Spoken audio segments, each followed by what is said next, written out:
I can't believe people don't like my joke too about all my jokes today about the fucking submarine. Well, you know how that is. That's a touchy subject for somebody.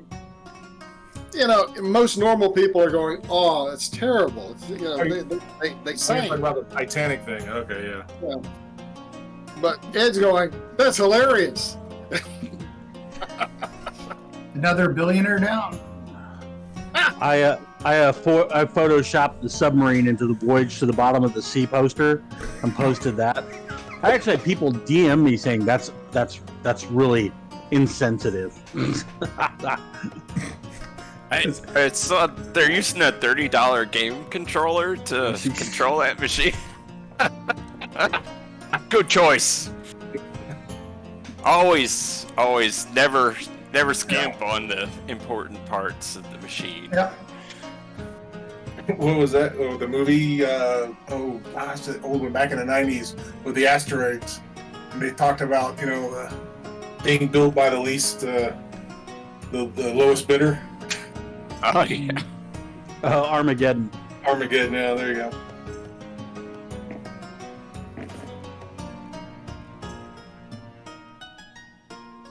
Hey, Ed, have you used all your beard sorcery stuff yet? I haven't started using it. I was getting ready to start using it, but I got tied up in some stuff, so. Ed, did you get your meat sticks mailed out? Yeah. That's a whole nother discussion for after this game. Okay. Ed trying to get away and try and use work to get, pay for stuff. Didn't work this time. Bastards. Did you get... Uh-huh. Yeah, go on. Oh, okay. So we're live. Hey, hi, everybody. All right. So once again, we are back here at Mystic Syndicate with the Drunkards and Dragons crew getting ready to embark on session 11 of the Princess of Celene campaign. Welcome back, everybody. Hope everybody's had a nice week so far. Oh, man. Ooh. 11 sessions. Here we are. 11. This is great. So, Doesn't seem like 11. yeah, I know, right? I mean, it seems just yesterday we lost that stupid Kinder. Just like yesterday. Yes. That's all right. That's all right. Don't worry. I'm sure he may show up again one day. I'm hoping. Right. Well, I'm your Dungeon Master, Brian, and we're going to kick off like normal with introductions, starting with Melinda up there at the top left. Oh, I always switch my skill. Done.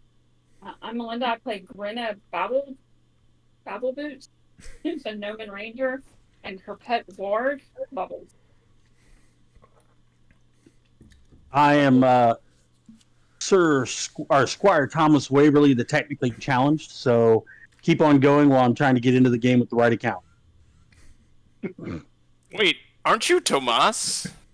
Did your brother replace you? Well, it was muffled.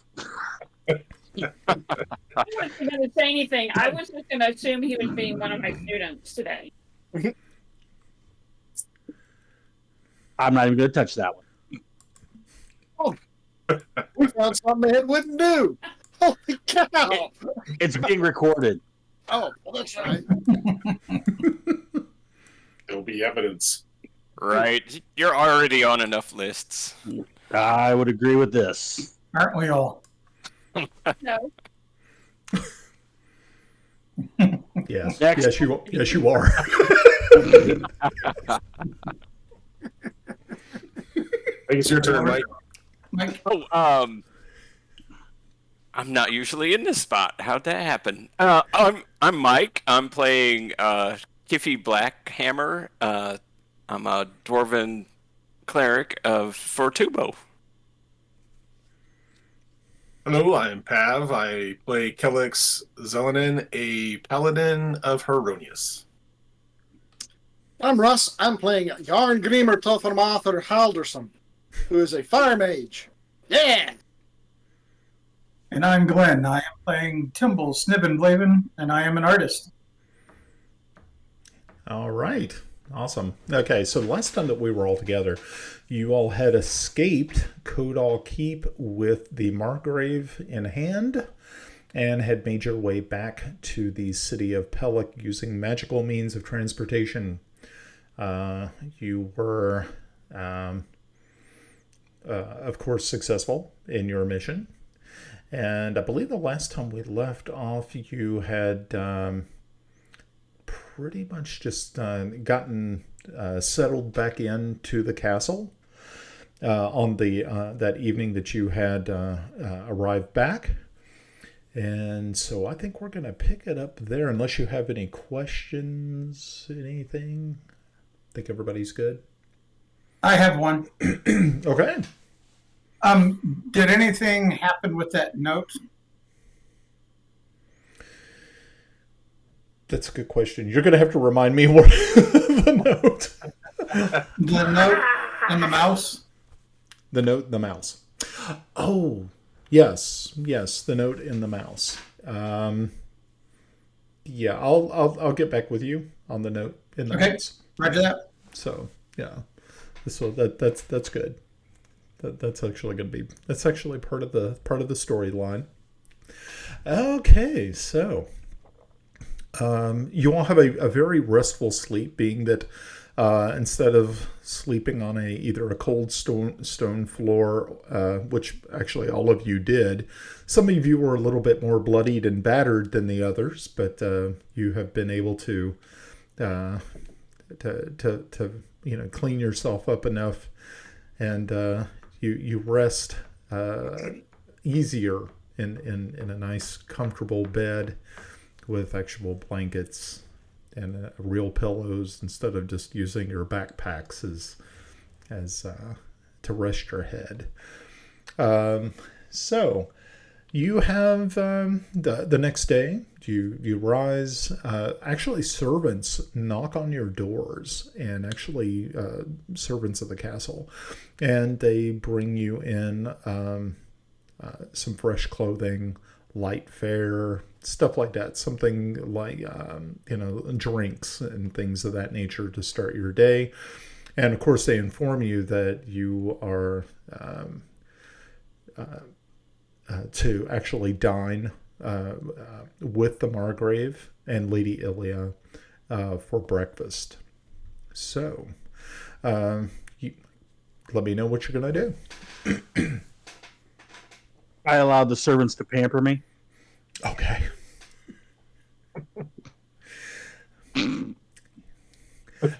They're probably not going to help you dress, but I mean, it's a little bit different than. Well, I mean, kind of thinking about it, if you really kind of look back at it, especially in the 16th, 17th century sort of deal, usually people had help getting dressed, especially ladies. Yeah. I mean, after you put on so many petticoats and then the dress over top of it and all the other things. So, but yeah, I mean, even gentlemen had a valet or a footman, or to aid you in getting prepared, especially if you're going to be going to court. So yeah, that is completely fine, Tomas. You have you have dressed a couple for it. of yeah. You're ready to go. Okay, I guess I probably better wipe some of my blood off of my armor before we go. So what are you trying to say there, Kiffy? I may or may not have gotten curb stomped last time. I'm sure there's some evidence of that. Is this a long rest? Oh yes, it is considered a long rest. Yes. Thank Kiffy, in my land, we have these techniques that we call duck. I mean, Yeah, and in my land, we usually just resort to heavy armor, which I'm gonna do here as soon as we have the opportunity. do you know what I learned this week? Wizards can use crossbows. How Interesting. cool is that? Yeah. Yeah. Is that something you're going to take upon yourself to acquire? No, he was throwing some stupid build ideas out earlier too. So we won't even talk about those. Oh, okay. They were cute. And for the record, I've learned about your land harbor, and I heard they're called Kegel exercises, when you're relaxing. Oh my goodness. Ouch. No. Damn. That's Hogan. It's all strong. Okay. So, yeah, you finished dressing and preparing, wiping blood off of your armor, making sure that you look at least somewhat presentable, and you make your way downstairs to the dining room area. When you walk in, it's very similar to what you would kind of expect, especially like in a medieval scenario. You have like one very large table where the regents and their aides would sit, and then there's other smaller tables away from them that usually other people of court and the like would actually sit. Right now, there's no one else sitting at the other tables, and so you are going to be seated at the main table with the Margrave and Lady Ilia. Are they already there? They are already there, and when they see you walk in, they rise from their chairs. Servants pull your chairs out for you, and then everybody sits down pretty much about the same time. And No, we'll at least bow to the Margrave and the lady before he sits. Yeah, Right. as we're walking in, I'm behind Tomas and interfering with his feet with my staff. Okay. So Tomas, I need you to make a dexterity. I was already doing it. Jeez. Okay. So yeah.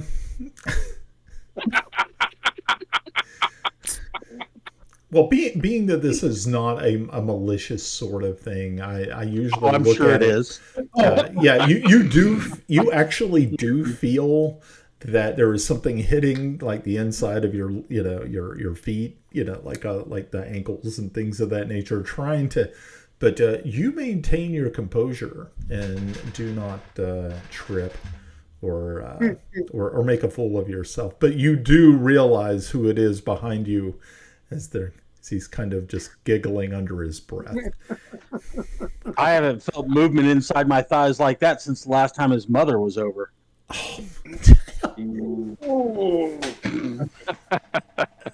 My mother was a pure woman. She had a shallow cervix too. Wow. Glad this is an 18+ stream. Okay.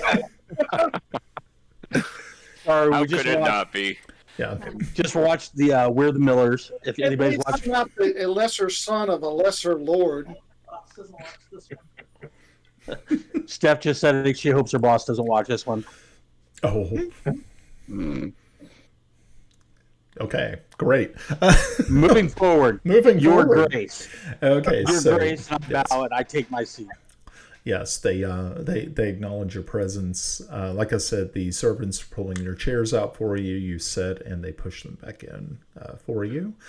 And they start bringing out food and things. Your plates are already there. There is fruit juices as well as more lighter alcoholic type of beverages, beer primarily. Nothing extreme. Yeah, there you go. But yes. And as you're waiting for of course everyone to be served, and finally the servants stop in their efforts, and the Margrave looks to you all and says, I have to say this. Excellent work. You all have truly proven yourselves as as loyal subjects, and I am not going to let this go unrewarded. Unpunished? He just kind of chuckles at that. He's like, yeah, no, not that.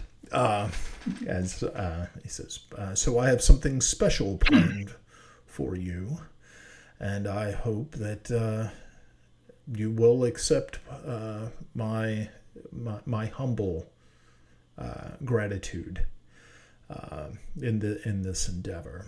And he raises his glass to you and says, to those who braved untold danger to drag me from that cell, I salute you. And he holds out his glass to as you're tinkling glasses, and gives you gives a turn up.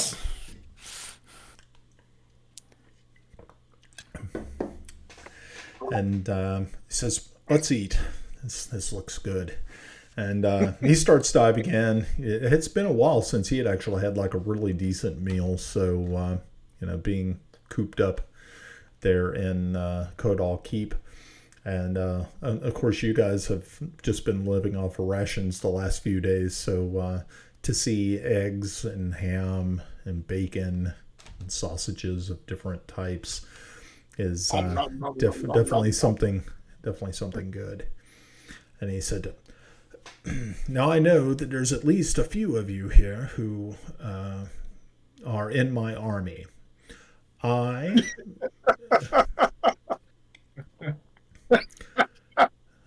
am not planning on sending you anywhere anytime soon. You have done me a great service, and so I am putting you all pretty much on a leave at this point in time. I hope you're fine with that. Good news has came from the front. We have actually stabilized the front, and we are holding. This is extremely good news for us. Now, we have been informed recently that our allies in Celene have answered the call. So you will see more elves around here wearing the gold and green. So that in itself is excellent news. Now, Alex, he perks up about this. So yeah, and he continues and says, "Now, of course, this is only one of our allies. We are looking to secure more, of course, and I may be calling upon you to be my ambassadors. But at this point in time, I feel I need to keep you close, at least for some time." All the while, you can see that Ilya is just sort of, not really saying much. She's just, nodding in agreement. Every once in a while, Timble, you make eye contact with her. Mm-hmm. And she... eventually she does and says, Master Timble, do you... I can't remember if you did or not. It's been some time. I know that you had produced some masterpiece for us. I had completed one, but in light of what has transpired, I would like to have time to recompose. You see the Margrave kind of shoot her a really quick look and said, "What is this masterpiece you speak of?" She says, "Well, it was supposed to be a present." And he just looks at her and says, "Is this the fine artist that you hired?" And he just kind of turns and gives you a real quick smile, Timble. And she says, "Well, I'll stand and bow." and sit back down. He says, I was kind of wondering why he was sticking so close to me on the field. I should have known it was you were up to something. Interesting. Always.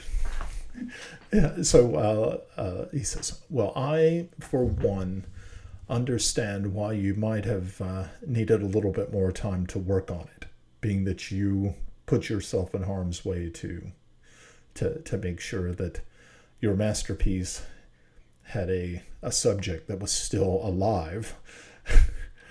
And, there was that. It sort of changes the matter. completely. So yeah, he just kind of chuckles it off and stuff like that, and she also gives you a smile, like she understands the situation. But also you kind of realize that like you've lost pretty much a lot of things when you were put in that cell, and you're kind of you bristle at the whole thing, because there were a lot of things in your pack that were there were a lot of notes and special things. Yeah, there were some special things laying around in there, so you're kind of you bristle at that a little bit, but then again you also kind of realize that you were lucky to have got out with there are your things life. that can be replaced. Right. He says, so as breakfast winds up, he says, as I said, you all are on leave. Do what you wish. Please, though, I would ask that you stick around Pelik at least for at least 3 days, if you don't mind. I have something special planned. I think you will want to stick around for it. So he finishes his breakfast. Lady Elia does too, and he says, and he continues to say, "Well, gentlemen, lady, I have much work to do. Again, my thanks." And he stands up. Lady Ilia also does, and the Margrave walks away, but Lady Ilia stays behind, and she says, "Well, just to let you know, he does have something super special planned for you. So, of course, you have rooms here in the castle. You do not worry. You're not going to be tossed out on the cobblestones anytime soon. But over the next few days, you are probably going to be pretty well taken in hand and pampered, so to speak. He definitely has his favorites, and you all seem to be his most." So he says, do you all have any questions? Do you all have anything that you might need from me or the Margrave? Is there any chance that you're going to be sending dispatches or any correspondence to the yeomanry, and I might be able to send a message to my family that I'm well? Oh, of course. You just let us know what you want. I'll have ink and parchment sent to your rooms if there is anyone that you need to make contact with, and we will dispatch a rider. Oh, no need. Just next time you send correspondence, just say that I sent the message that the chair's against the wall. The chair's against the wall. John has a long mustache. John has a long mustache.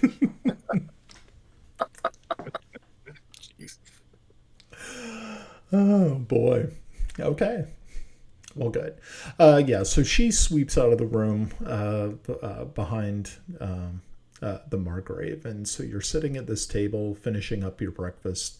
The servants have came back. Some are cleaning, clearing off plates and things of that nature, and they ask if you desire more, that they will bring you an extra helping. But so you were sitting here in this very well-appointed dining room.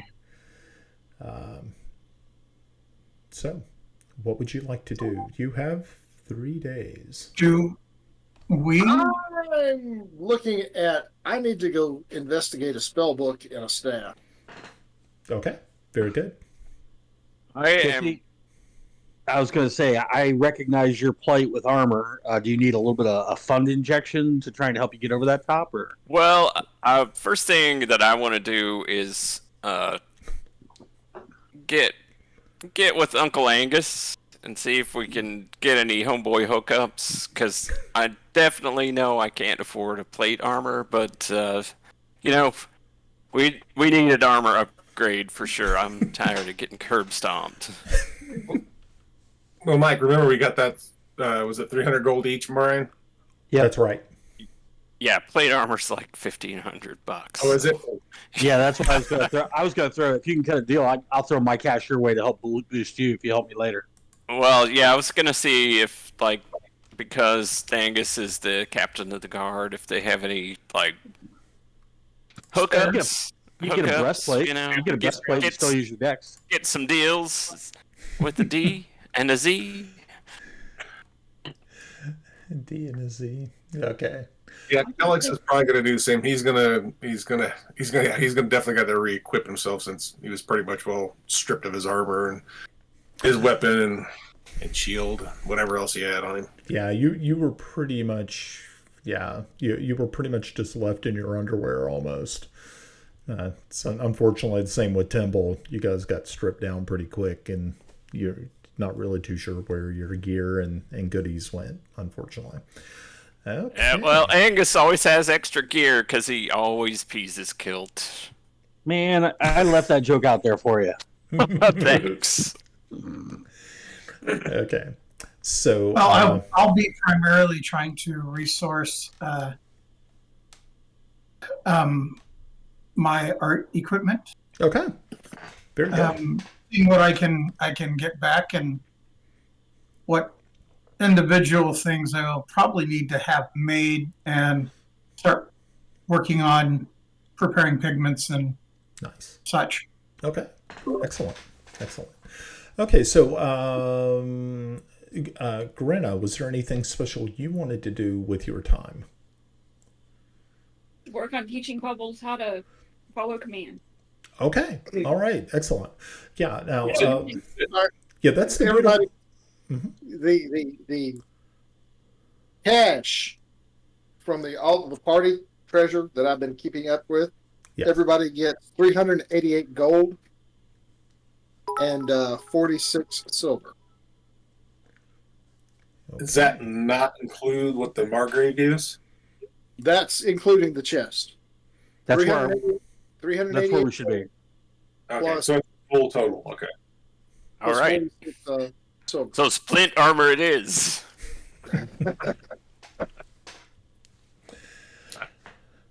Yeah, because I can't remember what you had before.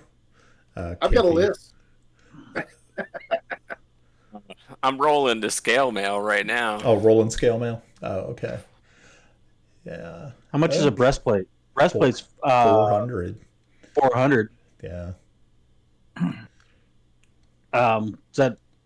So I can spot if you want to go to a breastplate.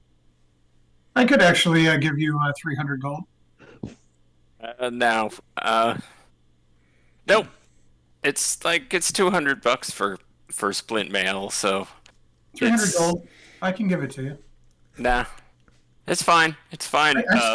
That Breastplate is the same AC as I have right now, so that wouldn't be an upgrade. You get to use your AC mod.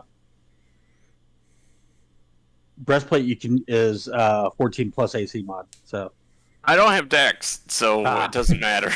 I'm the same boat, Mike. Yeah. He's a dwarf. Hey, I just stand there. Oh, That's maybe fair. your uncle has an angle on a half-price emporium or something. Okay. Yeah, that's what I was hoping for, is to see if Angus has any deals. If not, then we'll pay retail for splint mail. It's fine. AC 17 Okay. plus my shield. So, Grenna, I'm going to start with you. If you can give me an animal handling check with yeah. advantage.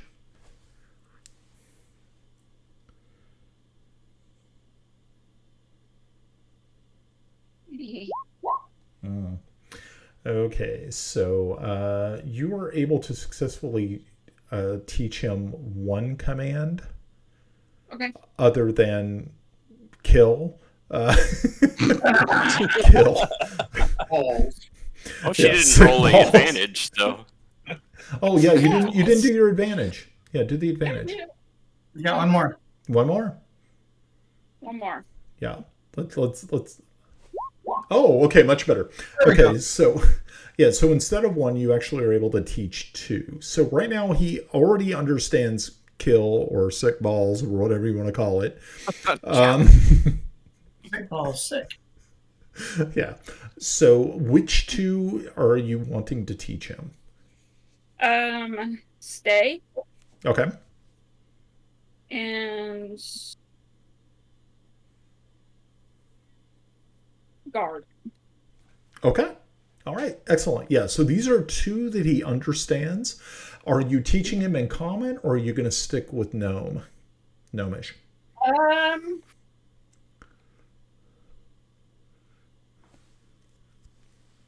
Actually, I'm gonna do Kinderspeak.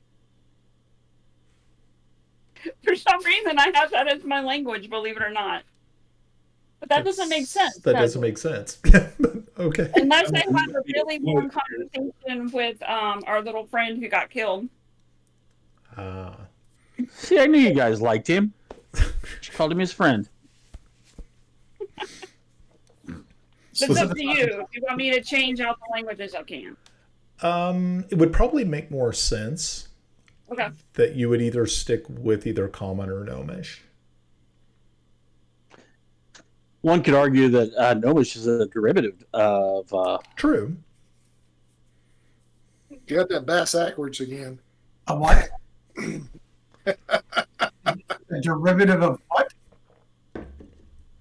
Gnomish is a Gnomish. derivative of Kinderspeak, but once again, he's got that bass backwards. They're all derivative of Dwarvish, so it doesn't matter. Right. It's all a derivative of dwarvish. Next, Okay. you're going to say dwarves invented Quadro Triticale. I know why I like Iffy so much. It was a dwarven invention. How dare you suggest otherwise?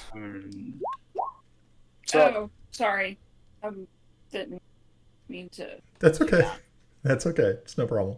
okay. All right. Since we're at the dividing treasure part, and I'm sitting here doing everything, Yeah. the leftovers we have after all the coins distributed, we have a pewter plate, 2 cat's eye marbles, 2 weeks iron rations, letters from home in a childish script that are almost illegible about a family pet.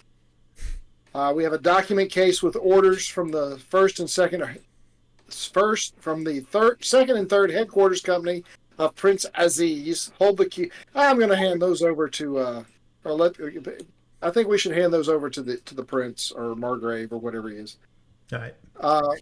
The silver key that opens the Moradin Sanctuary, and Scorch LaRue's spell book and staff. Okay. I would like to take the spell book and the staff, but if anybody really, really wants to dispute that, I will be more than happy to talk to them.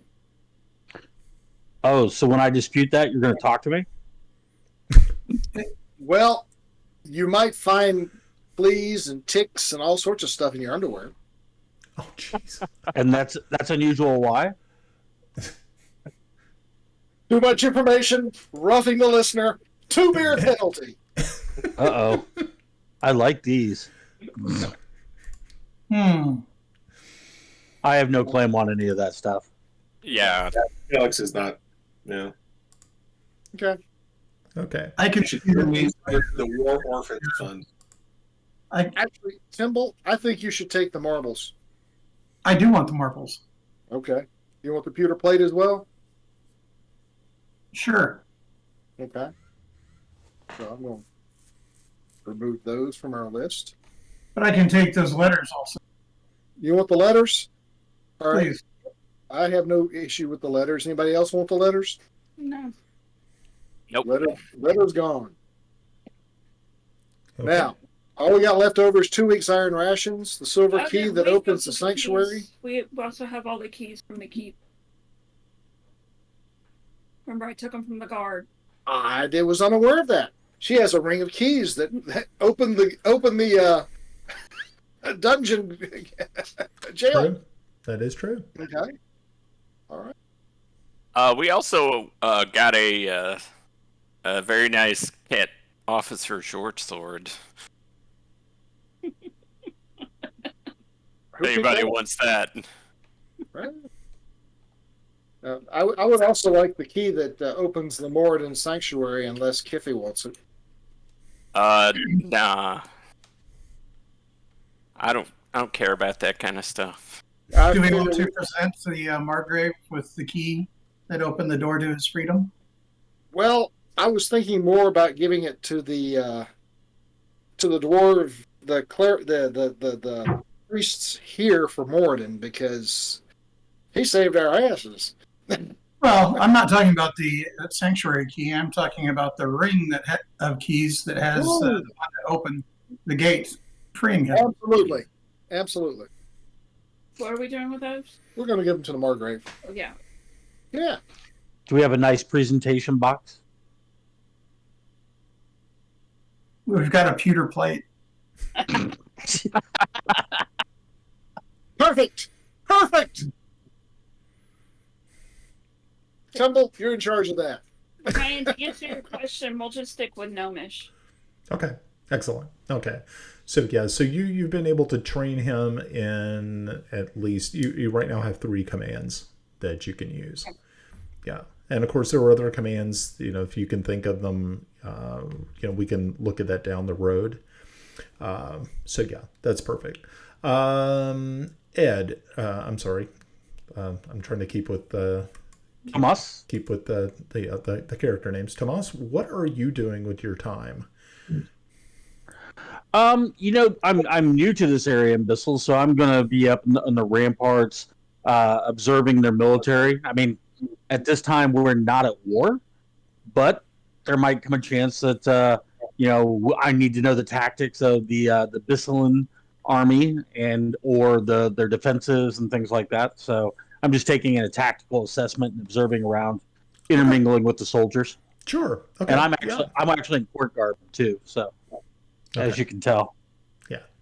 Okay. Yeah. So you actually spend some time talking with the soldiers here who man the castle oversight, as well as the city walls.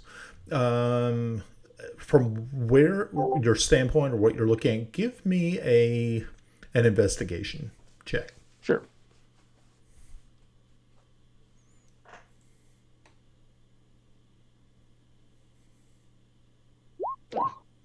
Okay. 13 Okay. Holly. So yeah, from what you're able to kind of ascertain from as you've been talking and observing these soldiers, you do realize that there is a morale problem here. The initial losses of Thornward and the lands beyond it to the south have taken a pretty heavy toll on the populace as well as the military. This is probably something that you would want to you could almost document and report either to the Margrave or to Captain Gravelheart, the captain of the guard. But yeah, I would definitely bring this up to the captain of the guard that morale's a little low. This isn't something I'd report to the Margrave because that would just bring undue. Yeah. Okay. So if, in the sense of discretion being the bigger part of valor, I'd report that to the captain of the guard. Right. Okay. So who by the way, I don't think I've met him actually. Yeah, I think really about the only person who's actually touched base with Captain Gravelheart is Kiffy, because Kiffy is a relative. Yeah. So, okay, very Gotcha. good. Yeah. So you're gonna you spend your time doing that, talking with them, trying to get a little bit of a better feel about how they're faring and what they feel about the war in general with the cat. There is one bright spot, is that the second day after you once again arrived, you start to notice that there is a elven presence, a heavier elven presence in the city, as a company of archers, rangers, have actually arrived at the gate and are let into the city. So that kind of raises some spirits amongst the people. The elves are a little bit, they're kind of aloof. They're not very friendly. They're elves. It's not that they're hostile. They're just kind of dismissive. So, sure. And of course, they're also in a strange land. They're not really too sure, what to expect.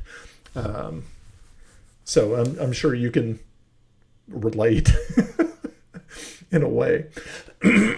So, so there you go. Okay, so Kiffy. Oh, I'm sorry. Go ahead, Ed. They're from Celene, right? They're Celene. Yeah, they're Celene troops. Yeah. Gotcha. Okay, thank you. Okay, so Kiffy, you spend a little bit of time after breakfast tracking down Angus Gravelheart, your uncle. You find him actually talking to some raw recruits that have been brought up from the south, as well as talking to a young elvish lieutenant from a group of rangers that just arrived from Celene. Once he sees you, he quickly wraps up his conversation with the recruits and the lieutenant and walks over to you and he says, "Hey, lad, so you're back. How'd you fare out there? Did you see something?" Oh, we saw some things. Got a puddle stomped in my guts, and but we managed to escape by the grace of Fortubo. Excellent. I saw that the Margrave is back, and that's in itself is awesome. Yep, that was our doing. Yeah, so he's looking at your armor a little bit. And you took quite a beating, my lad. But yes, that actually is kind of one of the reasons I came to see you. Of course, mainly to pay my respects and give greetings, but also I need an upgrade. This is not working for me. Yeah, he claps you on the shoulder and he says, "Aye, lad, it looks like you need a little bit of help." And he said, "Here, let's just step into the armory here real quick. Let's see what we can find you." So you walk in, and you can see that it's a little bit sparse. Like I said, this is a country at war. A lot of things are going to frontline troops. But you can see that he actually has some items that would probably fit the bill. And he kind of looks you up and down real quick, and he says,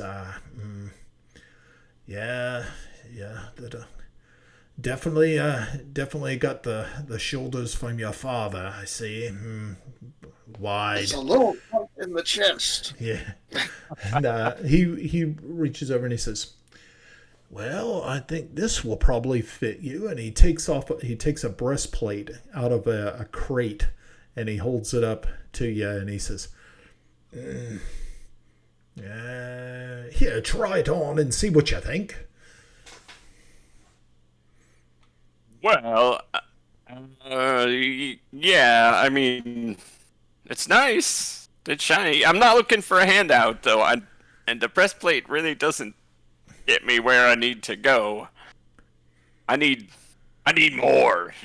Oh. So I need to go like splint or plate or something like that. I was mainly hoping you could hook me up with some blacksmith that you know and trust, that maybe we could get a deal or something. But he says, I see what you're talking about. Yes. Walk with me a bit. And so he takes you out into town, and there's like a couple of blacksmiths here that they're working on some things. And you hear he walks up to this one dwarven gentleman, and he says, Argyle, what you got? What you got for my boy here? And you see this grizzled old-looking dwarf. It looks like he's got like burns and things on his arms from either not paying a lot of attention to what he's doing at the forge. And he says, is that your nephew you have with you? And he says, "Aye, yeah, he just came back. He's seen some shit, and he needs an upgrade, so to speak." And he says, So you see Argyle walk out behind, and he just kind of does a circle around you, and he says, What's the weapon you're carrying? Well, it's a black warhammer, of course. Nice. And he takes he just kind of, he says, takes a look at it, and he says, "What a curious looking hammer you have there. Did you see this, Angus? Did you doubly see blessed. He says, this is special. Very nice. Very nice. So you're not really particularly looking for a weapon then, are you? You're looking for something to stop weapons from hitting you, obviously." So he looks back and says, "Well, I do have, I got some splint mail back here, if that will help. I do have some chain, but I think the splint would probably do you better. I agree. I wish I had plate, but I don't." And Angus just looks at it and said, "Hey, if splint's the best you got, don't worry. I've got the gold to cover it." And you kind of hear them talking. You see that Argyle walks over to it's like a heavy dressmaker's dummy, but it's made of wood, and on it is a beautiful set of scale mail, of splint mail, and he brings it over to you, and he says, "This looks like it'll fit you perfect," and he hands it over to you. Nice. What's the charge? You just see Angus and says, "Don't worry about it, lad. You deserve it. Yeah, put it on. Make your mama and daddy proud." All right. Well, let's get into it and to give it a little twirl. Okay, little twirl. Yes, very nice. Spin around. Let's see it. All right. Does it make my butt look fat? No, your butt makes you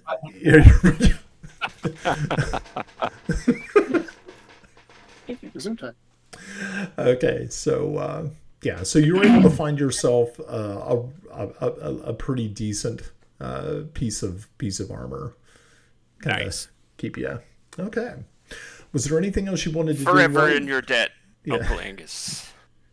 So, was there anything else you wanted to do while you're? Because you really have some time to either explore, shop, or whatever you were planning on doing. No. I think if there's a Temple of Fortubo here, then I will probably spend the rest of the time there. It might be kind of hard to find one. There is definitely a sanctuary, but not like a full temple. You might only find one cleric, maybe just a like even just a group of just very dedicated acolytes, but finding a full-on priest might be kind of rough. Okay, yes. Well, if that is the case, then I'll scab at the Temple of Moradin. Okay, that's fine. Alrighty, so Pav, what are you doing on your time waiting for the Margrave's reward? Well, I definitely need to. I don't have any family, but I definitely need to do some shopping. However, I think I need to go to the temple first. Okay. So I need to replace my holy symbol. Right. Obviously, they took that from me, and the temple's the only place to go to. But I wouldn't mind actually going to speak with the Father. Hold on, I got his name right here. Yeah, I can share that list with you again, guys, if you all need confirmation on folks that you've met. Okay. Yeah, Father Vilo. Yep, Milo. Yep. Okay, so yeah, you make your way to the temple of Heronius, and you arrive just as the doors have opened for morning services, and Father Vilo is standing right there and recognizes you once again as he reaches out and shakes your hand heartily and says, Kellex, am I right? Yes, Father, yes. Good to see you again. Oh, welcome back. Are you going to be staying for services today? Yes, definitely. I also am in need of replacing my holy symbol. Unfortunately, I lost it during our excursion into Ket. Oh, understandable. Completely. Yes, we can definitely find you a replacement. If you don't mind, can you wait till after services and we'll take care of you? Yes, definitely. Excellent. And afterwards, I'd like to have maybe just a quick chat with you about a couple of things. It's plaguing my mind a bit. Of course. That's no problem whatsoever. We can meet in my offices after service. And so, yeah, as you go ahead and walk in, of course, this is very much like any medieval sort of church or temple. You don't have pews. Everyone just stands for the litany. So you're not in there very, very long until, blessings are handed out at the end. There is, of course, alms for the poor are collected. And yeah, so, definitely give alms to the poor. Okay. I was going to make a donation to church, so I'll give 25 gold for the poor. Okay. Wow. Alrighty. So yeah. So you go through all of this, and finally, as you're still standing in the center of the church for the most part, as everyone else files out, Father Bello comes back over to you and says, all right, yes, let's go to my office. And he takes you back through a small hallway, and it's the same office that you'd been in before when you brought the remains of the scepter, as well as the remains or some of the remains of Toby to have them interred below. And he motions for you to sit down, and he sits down across from you from his desk. He said, "So first off, let's replace that holy symbol." And he reaches into his desk, and he brings out a silver holy symbol. And he says, "I think this I'm sure this will fit what you need." And he hands it over to you. Thank you, Father. Yes. So you have a silver holy symbol. He says, "And so what is troubling you? You said you had something to discuss." Yes, it's in recent times I've had, I don't want to say visions. I've had circumstances happen to me that I'm trying to figure out. When we first came to the city, I had guard one night, and I managed to lay eyes upon a dragon flying through the sky while a falling star. I didn't really think too much of it, though I'm wondering if it maybe meant something. Is it a symbol? Is it an omen? Could it be? He strokes his beard and goes, "Definitely portents of ill." He says, "And so you were not asleep when you saw these things. You were on watch." No, I was very much awake, as duty dictates. The presence of a dragon is surely disturbing.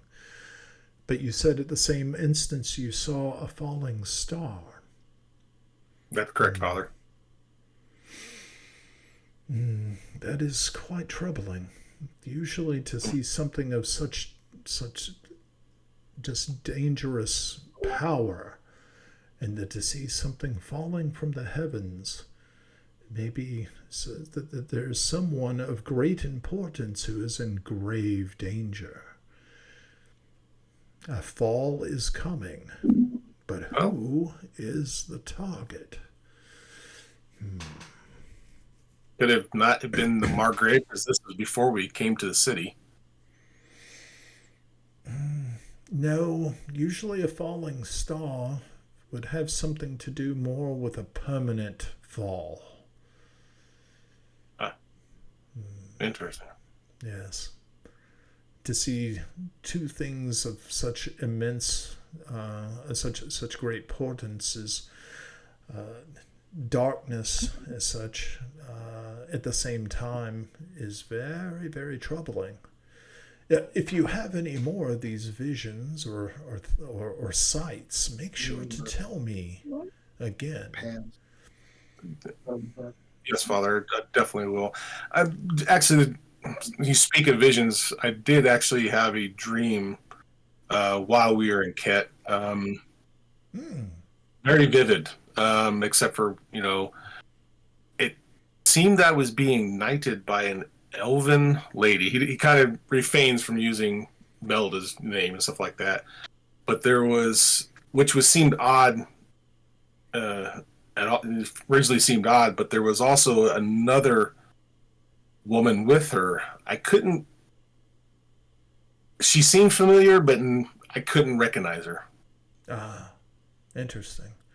That's very strange that there's only two elven queens in the realm. One would be Yolanda of Celene, and the other one would be Zan of the Vespi Forest.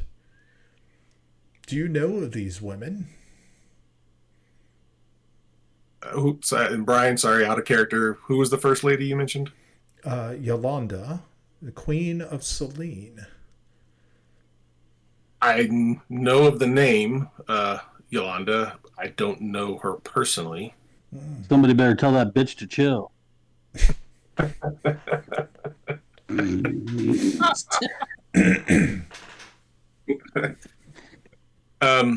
God. Maybe this dream was just from my recent battles. I was very tired, so it may have just been random.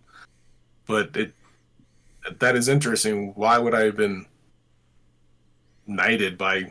That is very strange. Elves? You would absolutely have to do something extraordinary to receive such high regard from an elven queen. The elves are not known to hand out such gifts so readily, and to a human. And you said it was very real. Yes. Well, keep your eyes open. Maybe something grand and wonderful will occur, and you will find yourself on the flat end of a sword. Not at your throat, per se, but at least across your shoulder. Interesting. Not across my backside. He chuckles at that, and he says, aye. Yeah. Well, Father, thank you for your wisdom. But I'm off to do some... I need to re-gear myself. I lost my arm and everything at our excursion, so... Yes. He said, of course, return at any time. You're always welcome here. And it's good to see you again, Calyx. Thank you, Father. Yes. And I get up and leave. Okay. And Brian, we don't need to go through the whole shopping thing. I'm just going to go buy some splint and a shield. Okay. Grave danger. What was that, Aaron? Grave danger. Grave danger. Okay. So is there any other kind? So Yarn, what were you planning on? Oh, that's right. You were going to take a look at that book, that spell book. Well, And the also first thing I'm going to do, Mhm. I'm going to detect magic on the staff. Okay, it is magical. Well, Yeah, it It is is magical. Yep. okay. I don't have identified, so crap. Yeah. Yeah, you'll need to find somebody who has an identify spell. Okay. So it is Most, magic. most likely, you could probably talk to Entero. That is Okay. the elderly wizard who seems to have a problem with memory loss. Yep. The staff I'm of familiar with wonders. that. Okay. So the spell book. Yeah. Okay. So yeah, you pull up the spell book, and it is written in common, but the script is of course magical. So you do see that there is some common at the beginning. It's not magical, but as you get deeper into it, you realize that the script does become only readable to people who can read magic. And you see that this is a really well put together spell book in that it has every cantrip that is known is in this book. And it also has several other spells in it, but they're not as extensive as the cantrips. So all of the cantrips are found within. But you find some that are a little bit more powerful. You do find a detect magic. You have a mage armor, magic missile, and shield.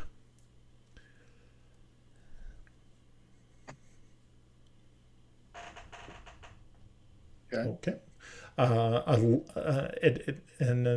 So right now, what is the highest level that you can read magical?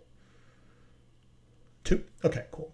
All right. So yeah, you also see that there is one for Misty Step and Suggestion. And then you get to some magics that are you cannot read because they are just outside of your abilities. Yeah. So yeah, those are ones that you're not really even too sure that you can. I mean, you definitely wouldn't be able to cast them or even learn them at this point in time, but you do feel that you're not far off. Okay. Now Cool. I know the Scorch LaRue cast Magic Missile and Fireball. Yes, he did. So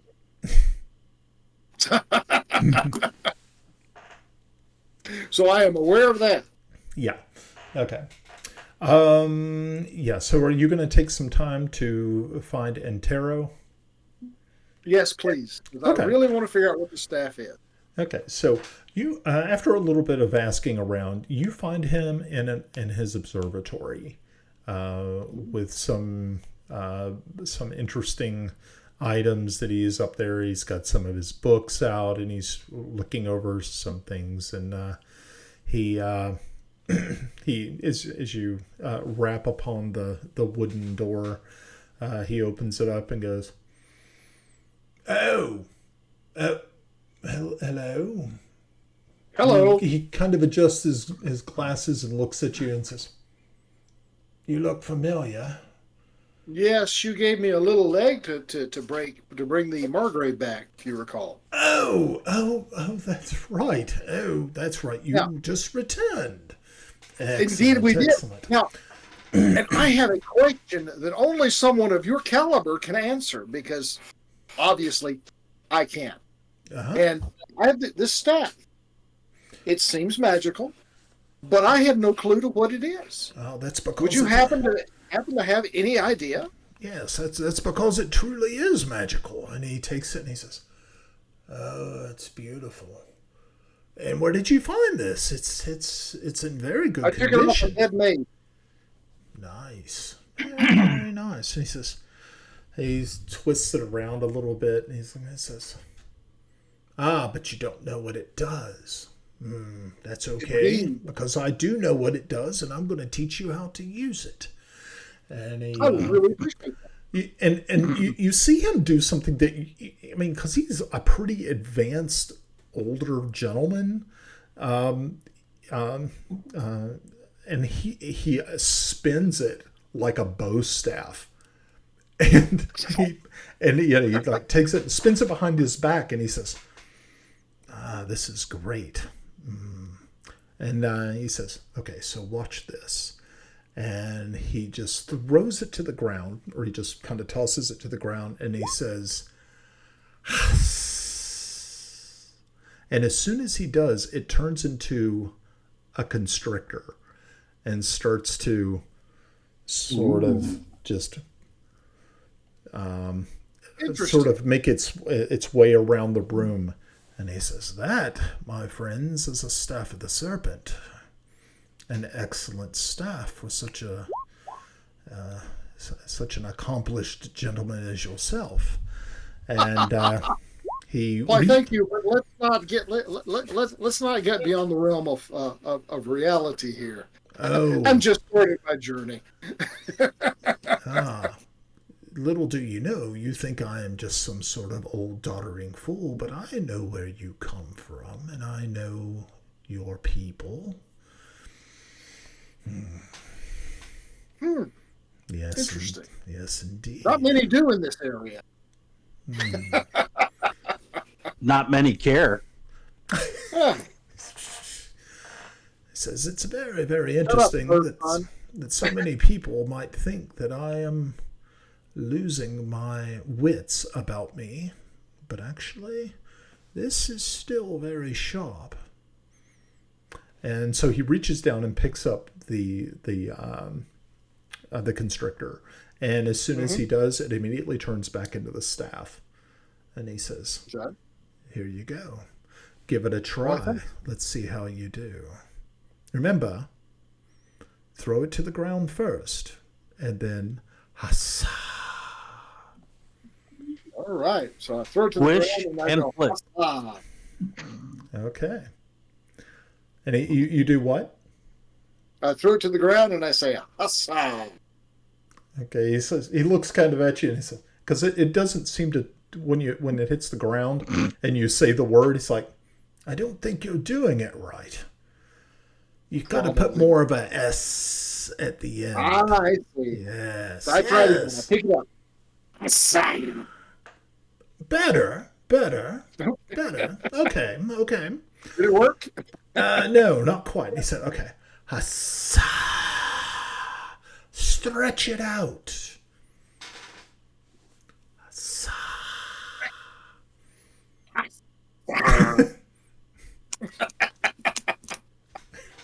Great, we've got Neville Longbottom with us.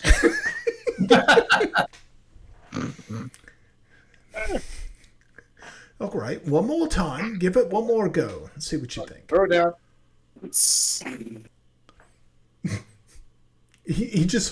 He's like, yeah, and he picks it back up and he hands it to you. You can practice. I'm sure you'll get it. Okay. I said, thank you very much. Is there any service I can do for you? Would you like for me to write it down? Maybe phonetically? I think I got it. I think I just have to get the right consonants. I'm going. sure you'll be fine. I kind of figure it might be a little hard with that Nordic tongue of yours. It might be just a little bit out of reach, but trust me. Siblings are tough for us. Yeah, I had this feeling, it's like, no, you'll be fine. You're good. Okay, so he says, is there anything else you need me to look at or identify? No, but if I can do a service for you, please let me know. He says, not right now, unfortunately. I don't have anything that I need to have done. No one needs to be killed, so I think that's good. This week. Yes, you just never know. Indeed. Yeah. I mean, I could just kill them myself, I suppose, but then I wouldn't want anything coming back at me, Exactly. So this topic of conversation is just kind of like, okay, where is this going? That this old wizard is like contemplating killing people. I don't have any problem with it. I totally get it. You mean that's what wizards don't talk about? Said, so Jan, you go right ahead, practice with your new staff, and good luck to you. I'm sure I will be seeing you soon. I heard that there's some sort of event in a few days, and I'm sure it has something to do with you and your friends. Interesting. Yes. Well, thank you very much. I appreciate it. Of course. Wonderful. Anytime you need something identified, just bring it to me, and I'll be more than happy to help you. Thank you so much. I can see that you're an up-and-coming young wizard, and I'd be happy to aid you in any way I can, being that you've done such a great service to the Margrave and his lady. Thank you. Thank you very much. Okay, just remember, stretch it out. Stretch it out. Yes, yes, you've almost got it. That's perfect. And he escorts you to the door, and he says, all right, have a good day. One final thing. I asked for not for him. Okay. I go downstairs and I find a servitor and ask for directions to the Temple of Moradin. Oh, okay, yeah. There is a temple to Moradin here, and Pongin is just a few blocks away from Castle Oversight. It's very easy to spot. There's a gigantic anvil setting out front where they have outside services every so often. And it's easy to find.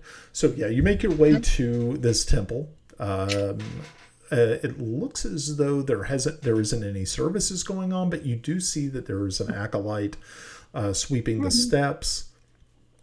A young dwarven lad who is busy sort of tidying up. Is there a priest around? He says, of course, yeah. I'll go get him. Would you like to just come inside? Sure, I'll come inside. Ah, of course. Mm-hmm. And he looks up to you. Of course, he's a dwarf, and he says, "Are you an adherent of our faith?" It's interesting. Not at all. I have something that belongs to y'all, and I wish to give it to you. I'm sure. Yeah, I'm sure the priest would be happy to see this. And what was the name of the castle? So he walks you up. And you see that there is indeed a vestment-clad priest who is going over some documents in the front of the temple. And he said, "Father," the acolyte says, "Father Taurus, this gentleman wanted to. He says he has something to give you." And Taurus looks up and says, looking through his spectacles, it's like, welcome. You're not familiar to me. No, I'm not an adherent of Moradin. Of course. I'm an adherent of Noribel. Okay.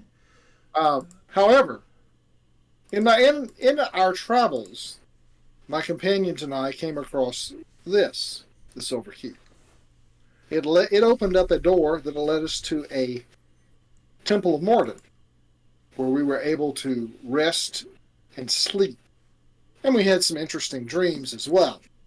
It was at the castle, I can't remember the name, whatever castle we went to. It was Kodal Keep.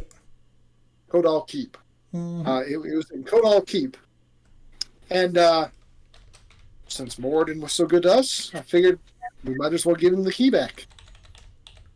He kind of looks you over and says, "You have been to the fabled Kodal Keep." Yes, we have. That is very interesting. Do you know the story of the keep? Nope. Not a bit. It says, at one point in time, all these lands here belonged to the dwarves. Yes. Before Interesting. the coming of man to this region. Mhm. Interesting. And you have been there. Mhm. And so what are you presenting him? The silver key. He says, "Oh, it is definitely of dwarven make, made of silver. Beautiful.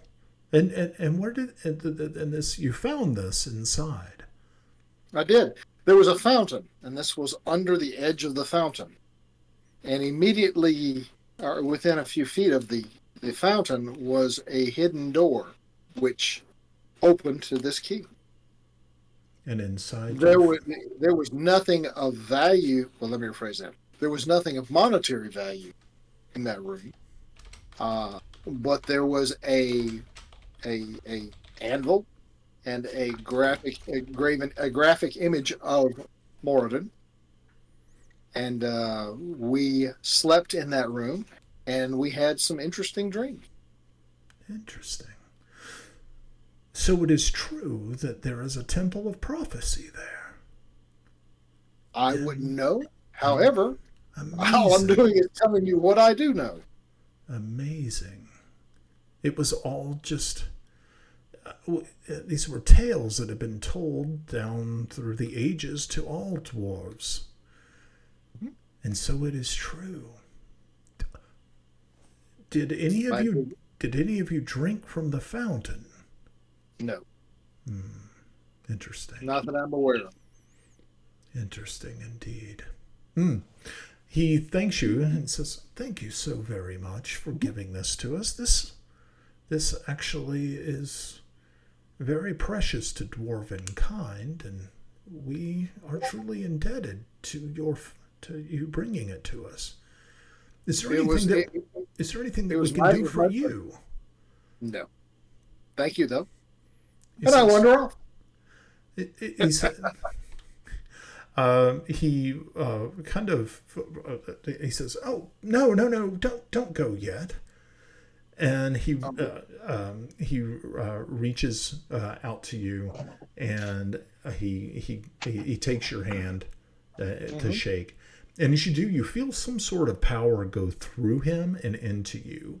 And he says, "Take this blessing and use it as you must."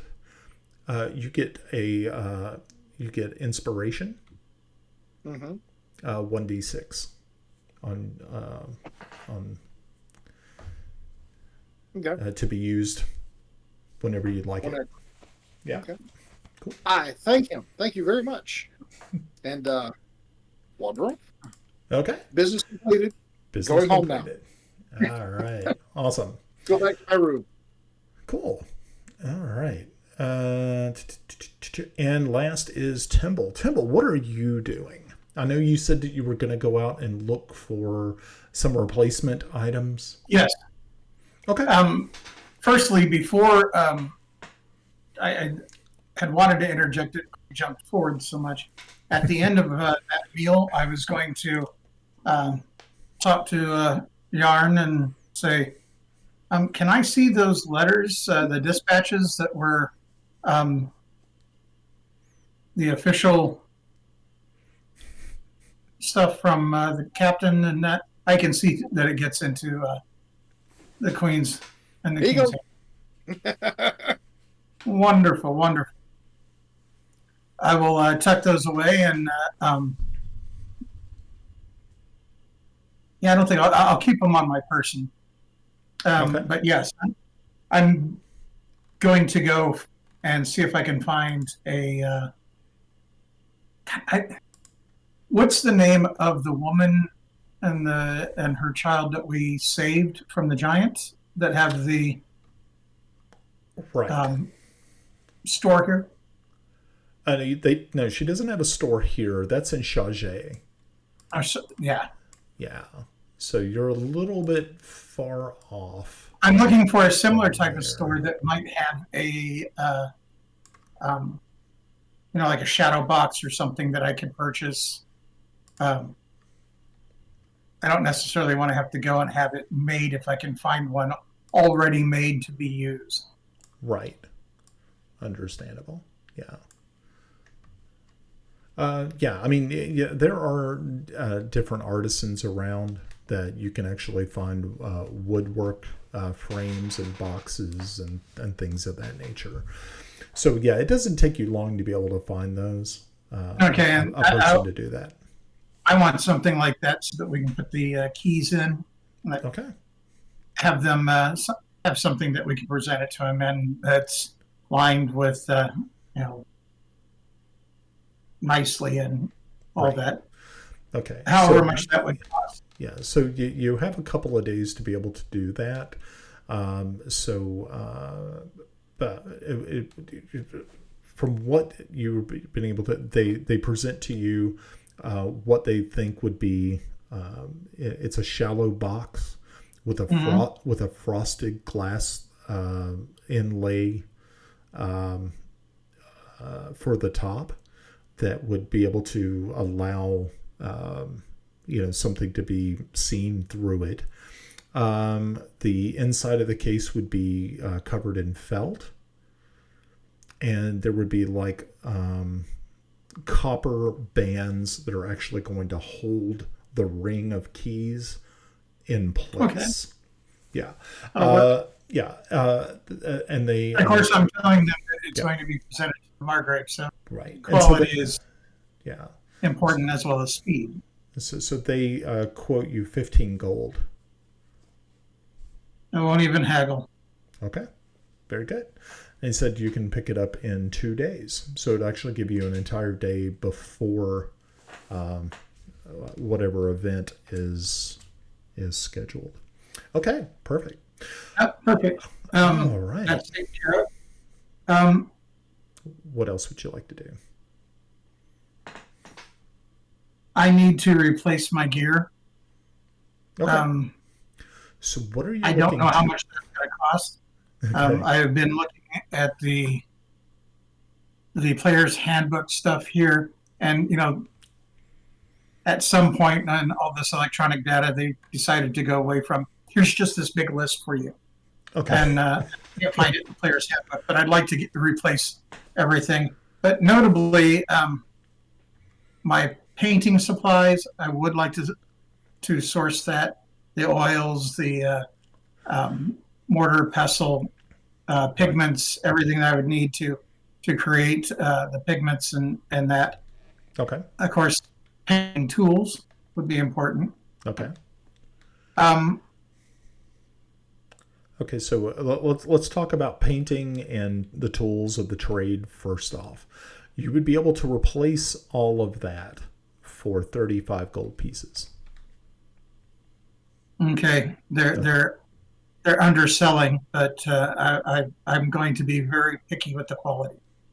Well, you also have to understand at this point in time, there's not a lot of call for it, and they're just trying to make some coin. A country at war doesn't really have a lot of chance to explore its cultural side when it's fighting for its very existence. So these people are actually looking for cash. Yeah, they're looking for cash. Well, I've got cash if they can come up with the goods. I'm not going to be a cheapskate when it comes to the important part of my trade. I will also take the time in the evening to go and practice my thieves' cant and find the local guild, if you will. Okay. Yeah, Go ahead. I have tools to replace. Okay. Yeah, you're able to, after a little bit of searching, you find not a very well-known little cantina. It's kind of almost on the outskirts of the city of Pellic. A dingy little place that you recognize some of the some symbols that are etched into the stone on near the base of its wall, letting you know that this is a safe location. And to the uninitiated, they would just think it is kind of graffiti, but what to look for, you know that that's a safe place. And What is the name of this place? it is the Wilted Lily.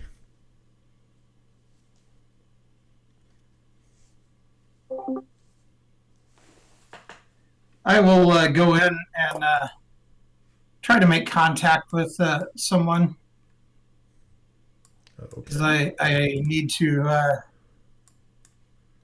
get more than just my I need to get something more than just my picks replaced. Okay. So yeah, you walk in. This place is it's dingy, just as the outside matches the inside, and it is pretty, like I said, pretty nasty looking. And but there are definitely people here. More of the sort of the dregs of society, so to speak. And before I go in here, I'm going to consider, would I have had the time to at least rearm myself? Because I'm not going in there until I have my dagger. Okay, so we'll backtrack a little bit. You were able to find, what were you looking as far as weapon replacement? I would like 5 daggers of high quality and rapier or a short sword. Okay. So yeah, if you are looking for a dagger and you're looking for 4 of them. 5. 5 of them, sorry. Yes. Let me just bring up my sheet here. Okay, there we go. Alrighty, so and if there's some masterwork things around, I would like to know what the price is. Yeah, unfortunately, finding masterwork items is going to be kind of hard to find, especially right now.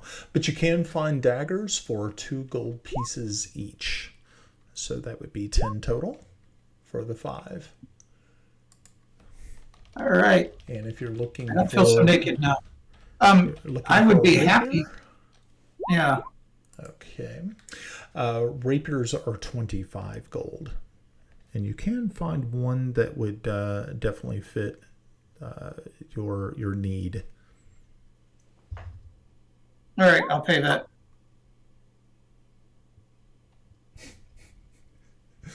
Now I'm not so naked, and I feel good about entering the facilities. Okay. I'll have to replace my quarterstaff on my own. Okay, cool. Alrighty, so we'll go back to the Wilted Lily, and as once again as you walk in, take a look around, you get kind of a feel of the place. There is a fireplace, there is tables, but most of the patrons here are sitting at the bar. They sort of, give you the slow head turn to see you walk through the door, study you for a couple of seconds, and then they just go back to their pints.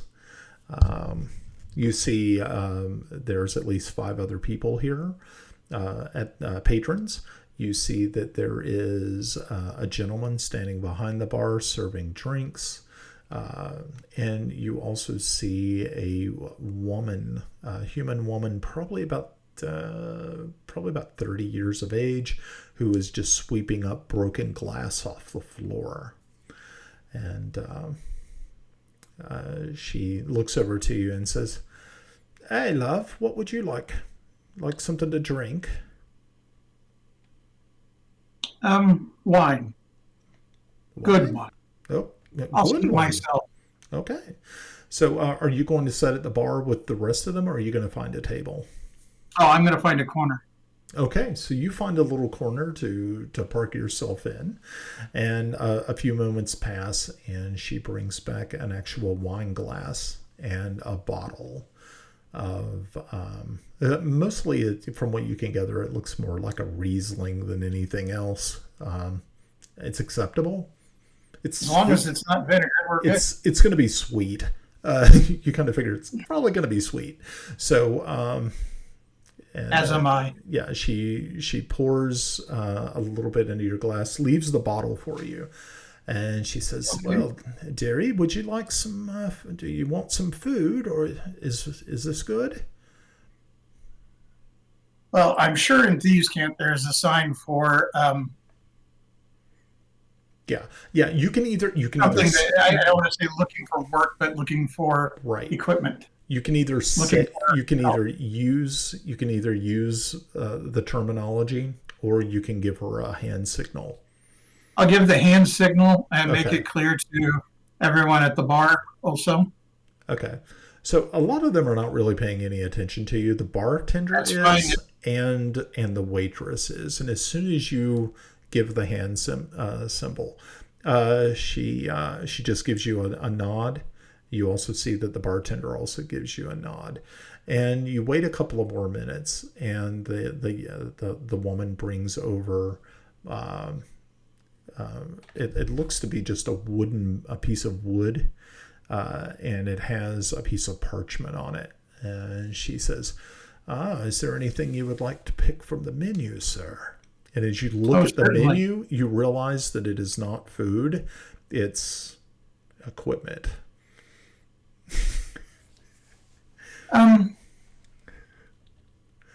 Disguise kit and forgery kit on there.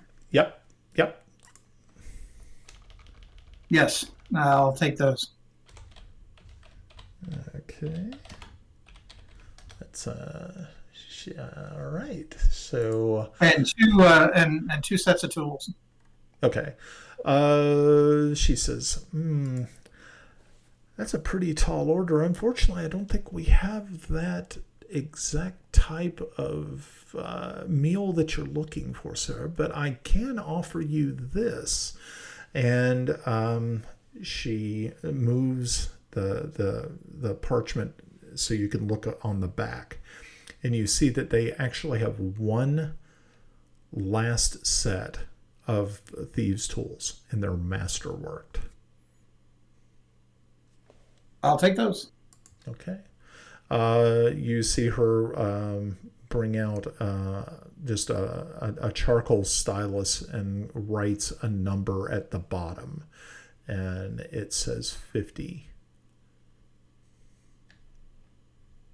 Is this acceptable, sir? Certainly, Excellent. I can get them today. Of course. I'll pour myself some wine and tell her that I await the meal. Okay. She says, And I'll pull out and Mhm.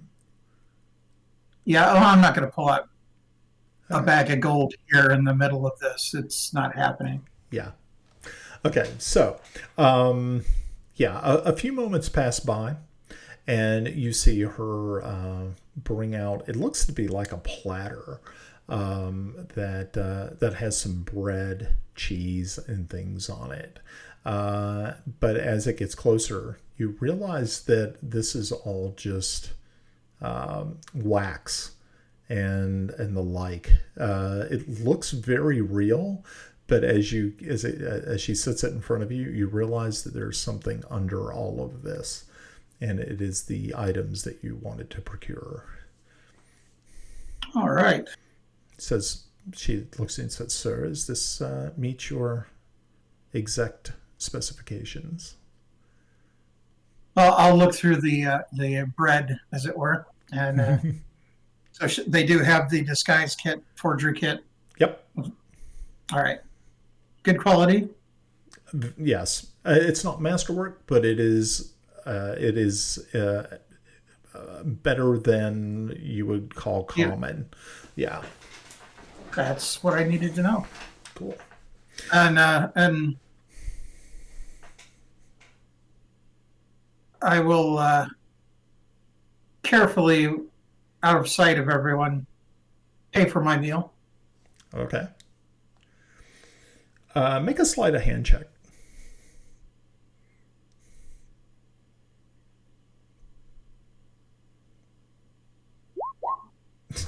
Okay. Yeah, you do it with such panache and that it just totally escapes anyone who would be watching. It's almost what you would consider artistic, how you did it. There is a 5 gold tip in there for the fact that I got it today. I'm happy. Yeah. Okay. So, all right. Is your business is your business pretty much here at the Wilted Lily finished? Yes. Okay, cool. So yeah, that is done. Okay. I'll head back carefully, Uh-huh. watching, see if I'm tailed or anything back to the keep. Right. But I want to go through the letters, Okay. the child's letters, Yes. and see if I can define any cipher, anything that. Yeah, as you're looking through this, give me an investigation check. Ed, I don't know what's going on, but it's cool. I hear this You often. had to choose one of my lower abilities. Okay. Okay. You're looking through this. It doesn't look as though there's any special rhyme or reason. It looks just like normal reports from the field. The Margrave is mentioned. There is also a commander or a Captain Lothar that is mentioned in several. You kind of feel that he is the one who initially captured the Margrave and had imprisoned him there. And you realize that most likely, when you all made your escape, those who were returning back to Kodal Keep were actually Lothar and his men. So obviously, he is either a force to be reckoned with, or some sort of clear and present danger. Actually, one of the documents was a bill of transport for the Margrave to the capital of Ket. So we can. Handwritten by him? It is handwritten by him. Wonderful. Yeah. I will be studying that one. That will not go on to anywhere. That's going to remain with me. Okay. Very good.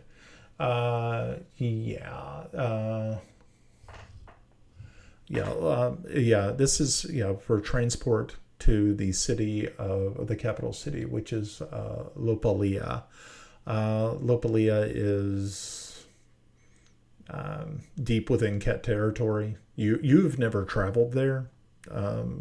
Ket is probably one of those places that is just not what you would consider cultured enough. I would stand out. So, yeah. Interesting. All right. Any of the under commanders' names, signatures that. Yeah, but they're not names that seem to readily jump out at you. You're just kind of thinking that they're probably lower level functionaries. So that's about it. The nature of the remaining documents, I'm going to peruse them and attempt to copy the style. I want to create a style sheet based upon what I have there. Should I need to doctor something, create something, Sure, of course. Okay, no, that makes sense. All right, excellent. Then I will turn in the remaining documents. I will keep the one with Lothar's writing and such. Okay, good. All right. So yeah, in a couple of days, you're able to pick up that frame, and it is absolutely exactly to the specifications that you were looking for, with the keys mounted inside. A definite fitting tribute to a monarch. And so you return with that to Castle Oversight. All right. So I will then take that to have your character, Calix, and say, we have this done, and I do believe you had the greatest connection with the Margrave. I'll give it to you to present. If you think, I mean you obviously were firsthand hired to find him, so I don't see. No, we were. We were. All right. I hope to do you honor by presenting this. okay. Excuse me. I hope it's worth an appointment or a promotion. For you, I hope so. No, not me. I hope it's don't worth know. at least 5 gold. So the evening before the third day, you all are called upon to have dinner with the Margrave and Lady Ilia. The servants once again come to you, and this time though they have more clothing for you, something a little bit more festive. Not armor, but at least comfortable, and something that you could definitely more dinner wear apparel, probably the best way to put it. And so as you enter this room, you realize that the Margrave is here, Lady Ilia is here, but the room is filled with people sitting at tables, and as you enter, you see them all. The whole room goes silent as the Margrave and Lady Ilia rise. All of them rise, and you hear applause running through this group as you enter this hall and make your way to the table. Now, as customary, when there is a large congregation of people here, the Margrave and Lady Ilia would sit on one side of the table, separating themselves from the congregation.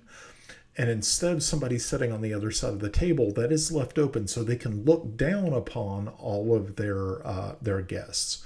You, though, have been given places of honor at their table on their side. Oh. Which is pretty, very, very impressive. And those who know a little bit more about heraldry and history and nobility, you realize that you are in a truly special, you're being held in a special honor. And so, you all are set on that side of the table. Young women and men dance in the hall. Maidens dispense libations as well as savory stews and hearty meat dishes. Music is played on lutes and harps. Fill the hall with merry songs. The Margrave rises and toasts your success as his rescuers. And Lady Ilia smiles and nods to each of you in turn. And the Margrave speaks. This capable band of the finest warriors in the land have brought great honor to this nation and this house. With this great occasion in mind, I proclaim from now on that this month will be a month dedicated to freedom. The people will be granted a reprieve from taxation, and the day of Luna's fullness will be a free day from labors. A great cheer goes up from the crowded hall. You see that there are town criers and envoys sprint from the castle and spread the news throughout the city. The party goes on throughout the night. You have other people who are, after a while, as people after they get done eating are mingling and talking. There is dancing, and you all are treated like you are definitely royalty. Does anybody else have a problem with the attention? Yes, very much so. Yes. Yeah, it's Eh. Tomas doesn't. He's lived his entire life for this. He's like Rudy going in the fourth quarter. I've been waiting for this my whole life, coach. Wow. It's more about humbling than Mhm. to Alex than anything. So yeah. All right. Just making sure it wasn't just me. Yeah, it is a little weird. You have never really had this type of this type of activity, especially with you being the center of things. For Grinna, it's really kind of a little off-putting, being that usually gnomes try to kind of hang back, observe, especially a ranger of her acumen. It is a little strange, and also, well, but for Timble, you weren't expecting it, but it's not like you're like, okay, it's not so I bad. can handle it. It's just You can handle it, I'm but not you're stealthy. but you do kind of keep a sharp eye on those around you, and not out of worry, but just Are there any elves? noting. What's that? Are there any elves at this table? Yeah, there are. Yeah, there's actually one elf that you remember seeing before, and you One believe of it was the- one of the envoys from Celene, actually. He is not sitting at your table, though. He is actually sitting at a table off to the side. Not really being registered as anything of any great importance, but he stands out in a land where elves are. You can run into them every once in a while, but they're not like humans here.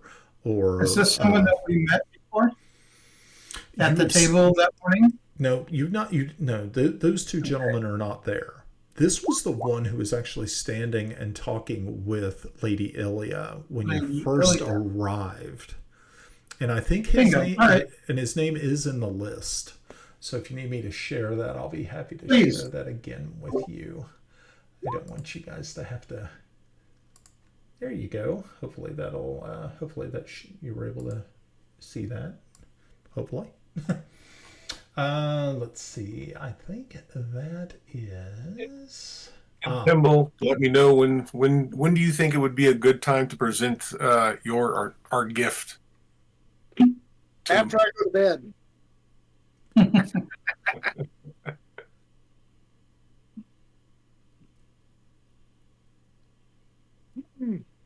Okay. What? Well, looky there.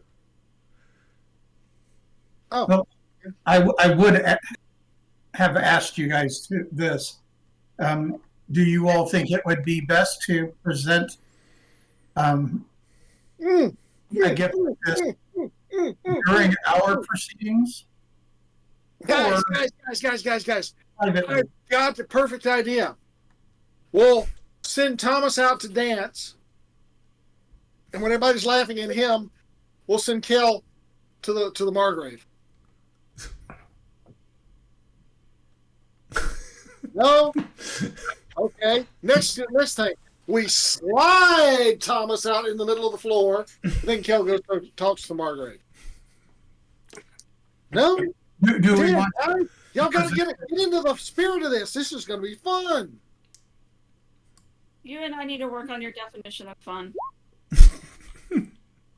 Do we want to present it privately? It is. For the record, Brian, I rolled a 2 for performance of my dance that everybody is watching. Oh no. Okay, so yes, as Tomas hits the floor, Literally. yeah, it's sad, but it also is it's sad from your all's aspect, but it is quite comical for others, as you do see that there are people who are actually giggling and laughing, and eventually the entire floor is just filled with people laughing, and just and you actually hear one of the lords who is an aide to the Margrave. He says, "Oh, sire, I did not realize you had hired a jester." How absolutely just excellent, brilliant, sire. And as you see the Margrave just with this smile on his face, just like going, "Oh no." He's like, so are you? What are we gonna do next? For the record, Oh, no. my perception check was a 3. I think everybody loves my dance. Yes, you are obviously you're in your element, no matter how no matter how disturbing that element might be, and yeah, you're actually down on the floor, doing the wave. Out, Shake it, Giffy. He ends up doing some spins. He hits a table or two. Okay, everybody raise your hand if you have seen me dance like that or am in that condition. Oh no.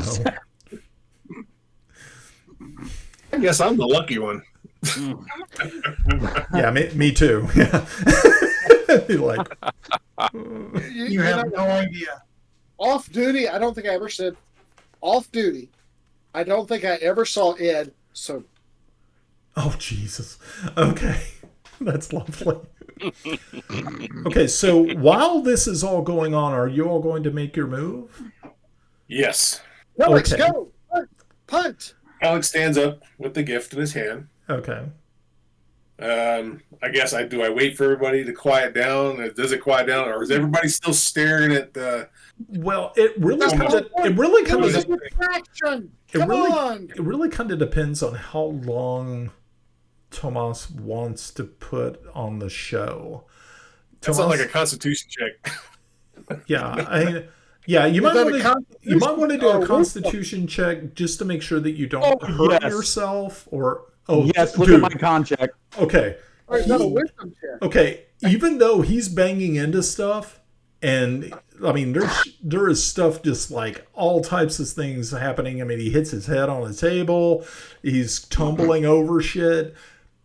People, I mean, he's actually quite resilient, and he just keeps going. He is like Like a pinball. he is a man on a mission. And nothing can stop this. He is a juggernaut of silliness, and it's amazing. We're gonna have to come up with a nickname. As you all are watching this, you realize there's probably a bard somewhere in this group that is writing this down. It will be considered a tale for the ages. The two-stepping Thomas. Yeah.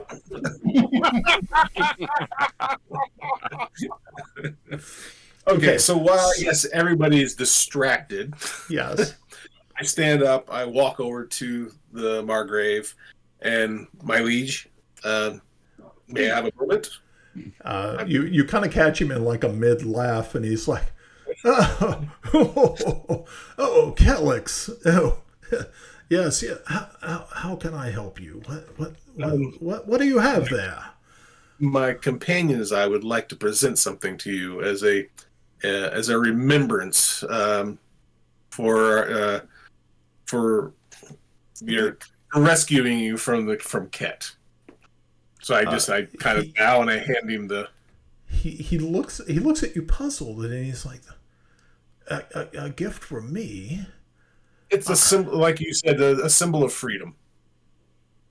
He takes it from you and looks at it, and he says, "These are the keys, are they not? Yes, my liege. And you had them framed and covered in glass." I didn't. But, yes. We did. We ain't right in the head. You can actually see he is very moved by this gift, and he says, "This is truly monumental, and I am deeply humbled by your gift. Thank you, Calyx." And he looks at the rest of you who are sitting, and he says, and you can see him, said, "Thank you so much. This means so much to me." It pleases us that you like your grace. Yes. And he says, your friend, Tomas, did he practice this? This looks extraordinary. I guess you could say it was a gift of unintentional purposes. Obviously. You see Ilya just stands up next to you and said, I think he just hurt his privates. How was he able to keep going? You know, if we could teach Ket to do this dance, this war could be ended quite quickly. They just burst into laughter and was like, oh my gosh, this is so funny. And but you can actually see that there is some concern over Lady Ilya as you're bouncing off of things and smashing into stuff. Try to get Rubber Boy to sit down and eat. I invented the pogo. You are the pogo. He's slam dancing. It's like a mosh pit down there, and he's the only participant. I've seen that too. You're like, oh god, I've seen that too. what is he doing? As an aside, mosh pits while wearing a chain shirt are really interesting. Obviously. So after a while, Tomas, you run out of steam. You're a little battered and bruised, but nothing that probably a good night's sleep and some ale would not fix. And so you finally make it back to your table as everybody is now applauding your grand exhibit, so to speak.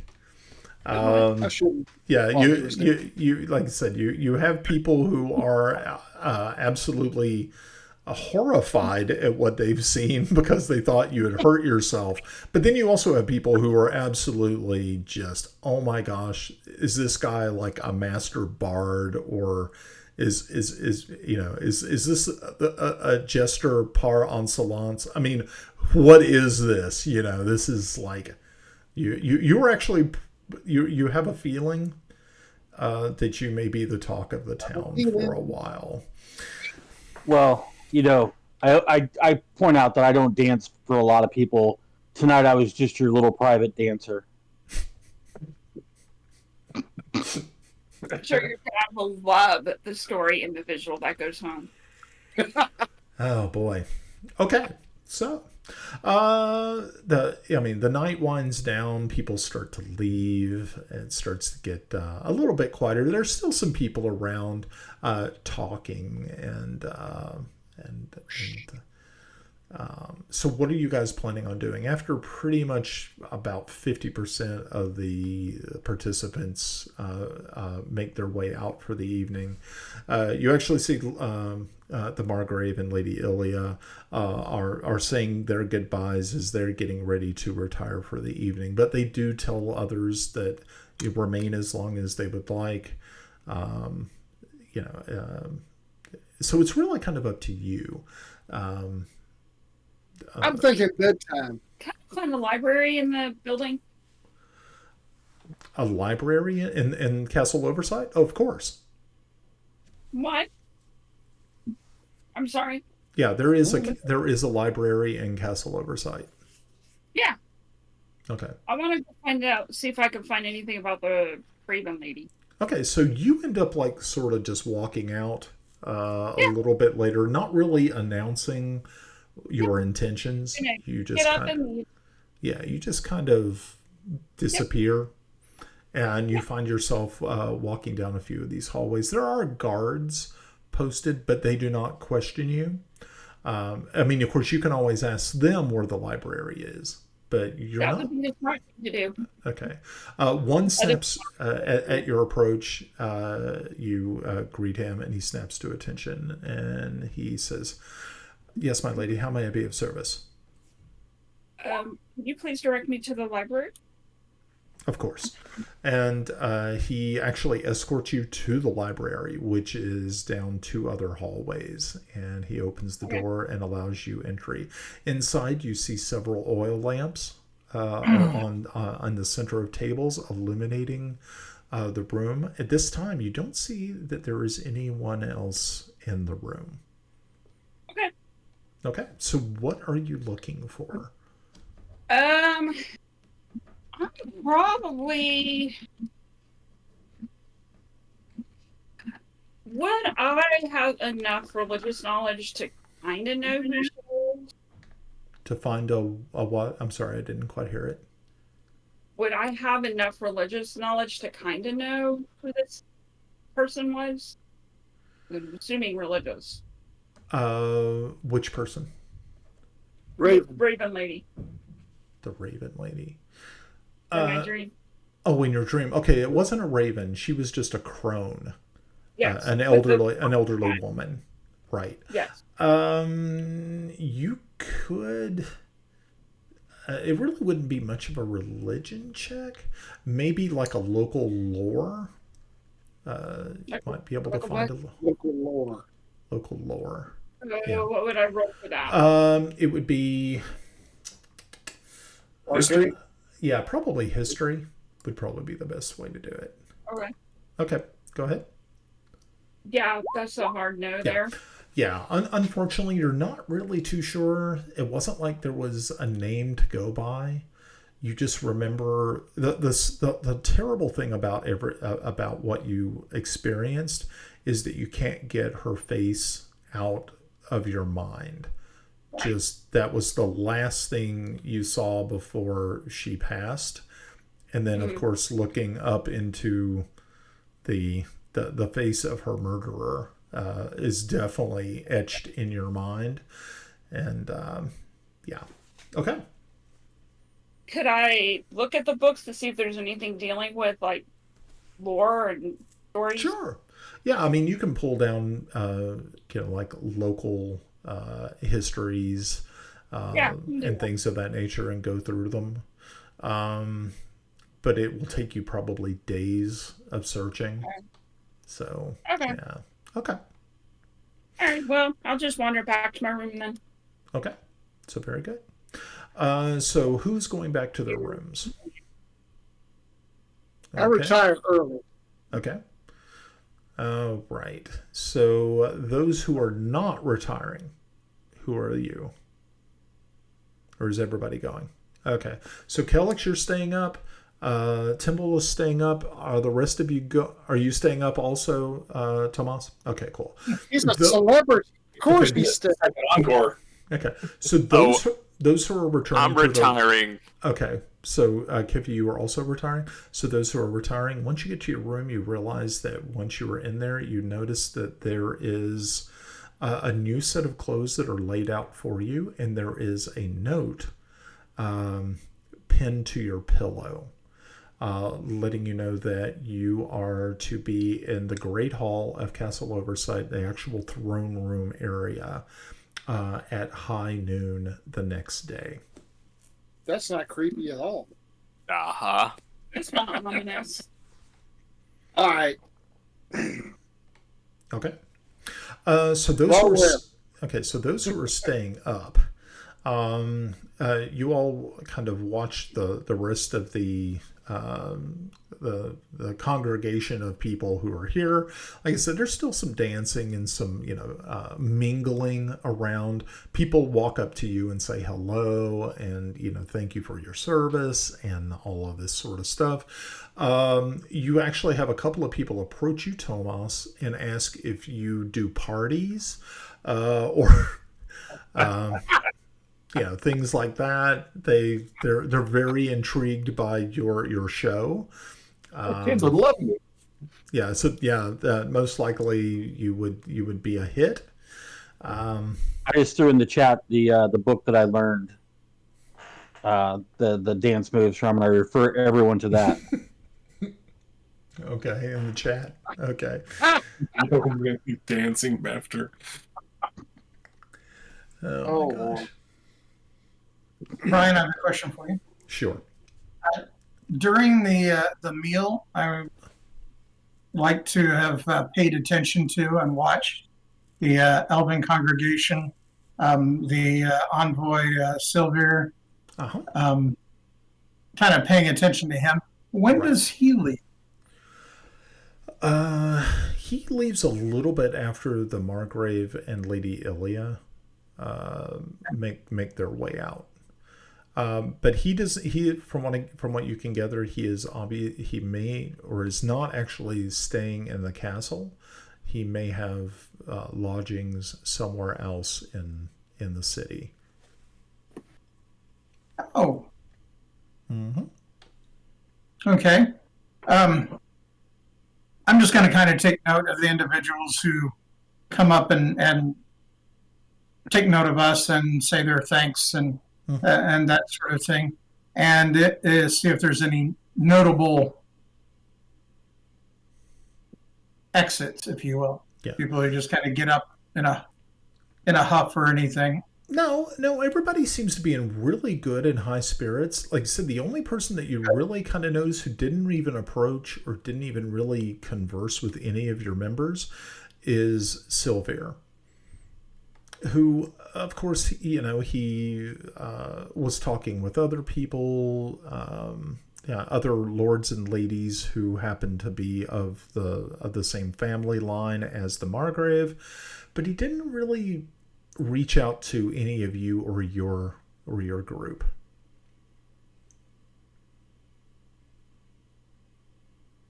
He part of the?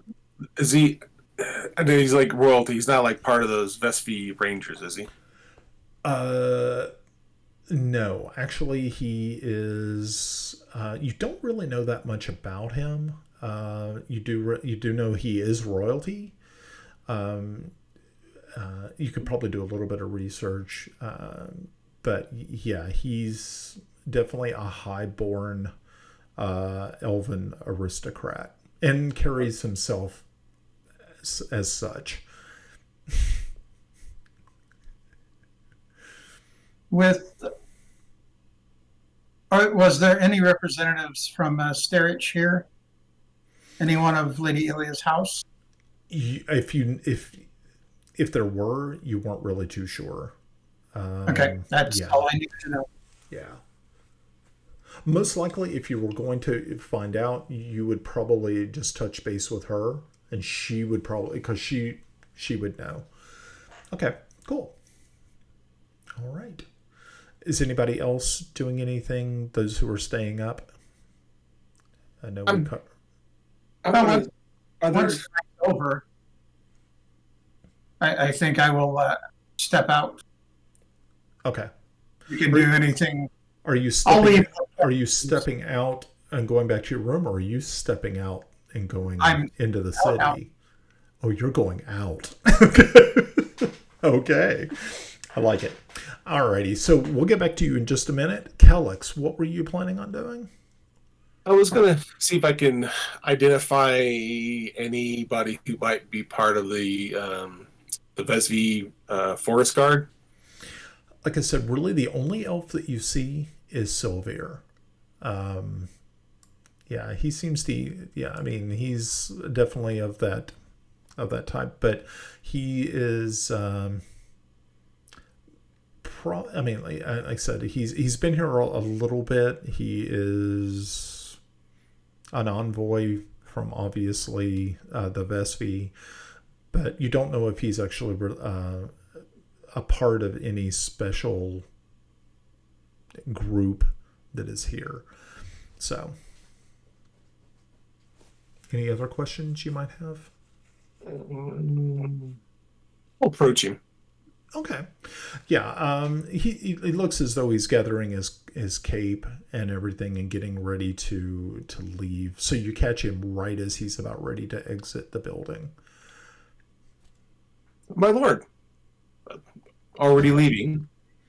He just he turns and looks at you and says, "Ah, Captain Kellex, is it?" Yes, my lord.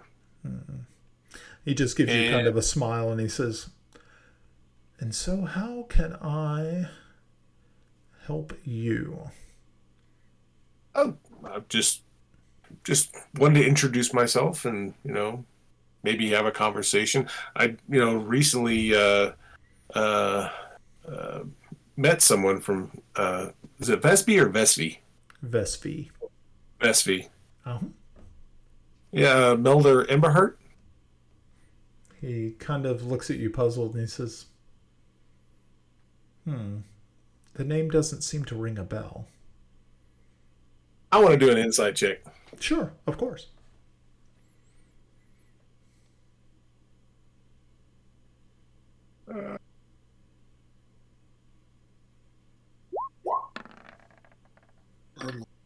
Okay. And Yeah, his answer is pretty guarded, but you can as you're kind of reading his face, you're not really picking up on anything that would give a hint that he is not being forthright. all right.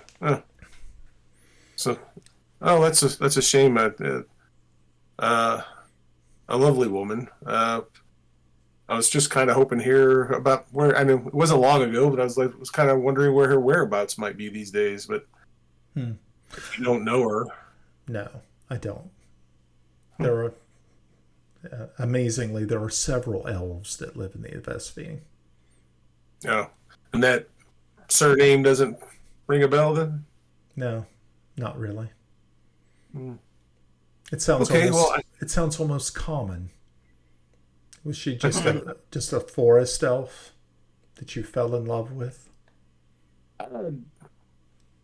that's personal, but I was just curious to know if you've heard of her whereabouts. No. Is he being really smug about this? Being a little Yes. Yes. Okay. Yeah, All right. he's being just. I slide it Yeah, I right don't like He's just. See, Well, this is where I need to be there, and I have the infest cantrip. Infest cantrip. Well, I see that you're leaving. Are you going to stay in the city for long, or are you just here for the festivities? Oh no, I'm actually assigned here by Her Majesty Queen Zan. I'm probably going to be here at least until the end of the war, or if I have to retreat from this place and end up heading home. Hopefully, that will not be the case. No, I'm sure that won't be the case. Well, that means we'll maybe run into each other again sometime soon. Oh, I just can't wait. Have a good evening. I bow and I leave. He just gives you a very he gives you a curt nod and just turns off and walks out into the night. All right. And what was? Oh, this was that Silvar guy. Okay. Yeah. I'm going to make a note on my list here. Do not like. Yeah. Guys, have Jarl do the infest cantrip. Is a little bit of a cunt. That is the description. Wow. Yikes. Just a little bit. Wait a minute. I said shallow cervix and everybody freaks out. He says the C word and nobody says a word. No, I'm mortified a little bit, but that's okay. It's my stream, so I'm kind of like going, oh. Well, it is 18 plus, so we're good to go. Yeah, I mean, it is true. And besides, I mean, in Australia, that's kind of like, isn't that in one of their primer books for grade school? It's that's the C word. That's how you greet everybody on the street. Exactly. A cunt is person, place, or thing. Exactly. In English, it's twat. So. Give me a C. Yeah, give me a U. Yeah, give me an N. Yeah, give me a... Oh, Lord. Okay. You've been waiting to do that all day, haven't you? So on we go. Okay, so Tomas, what are you doing with the rest of your evening? Has last call been called yet? Yeah, probably by the time you finally finish your last, I guess, session. Display. But actually, Tomas, you have garnered some attention from actually a handful of people here who are very interested in you. So, You No, actually have that's just way too easy. you have fans now. Oh my Go god! rabbit, go rabbit, go rabbit. So I mean, I'm almost kind of wondering: are you willing to like multi-class and take a level or two of Bard just to level, just to make it even better? Worse. Well, your first thought was right. If I roll an 18 or higher, I will. I'm the Ooh. kind of random person that would do that. Ooh, let's see. That is Thomas. Or Tomas. Scion of Chaos. Oh shit! Holy shit!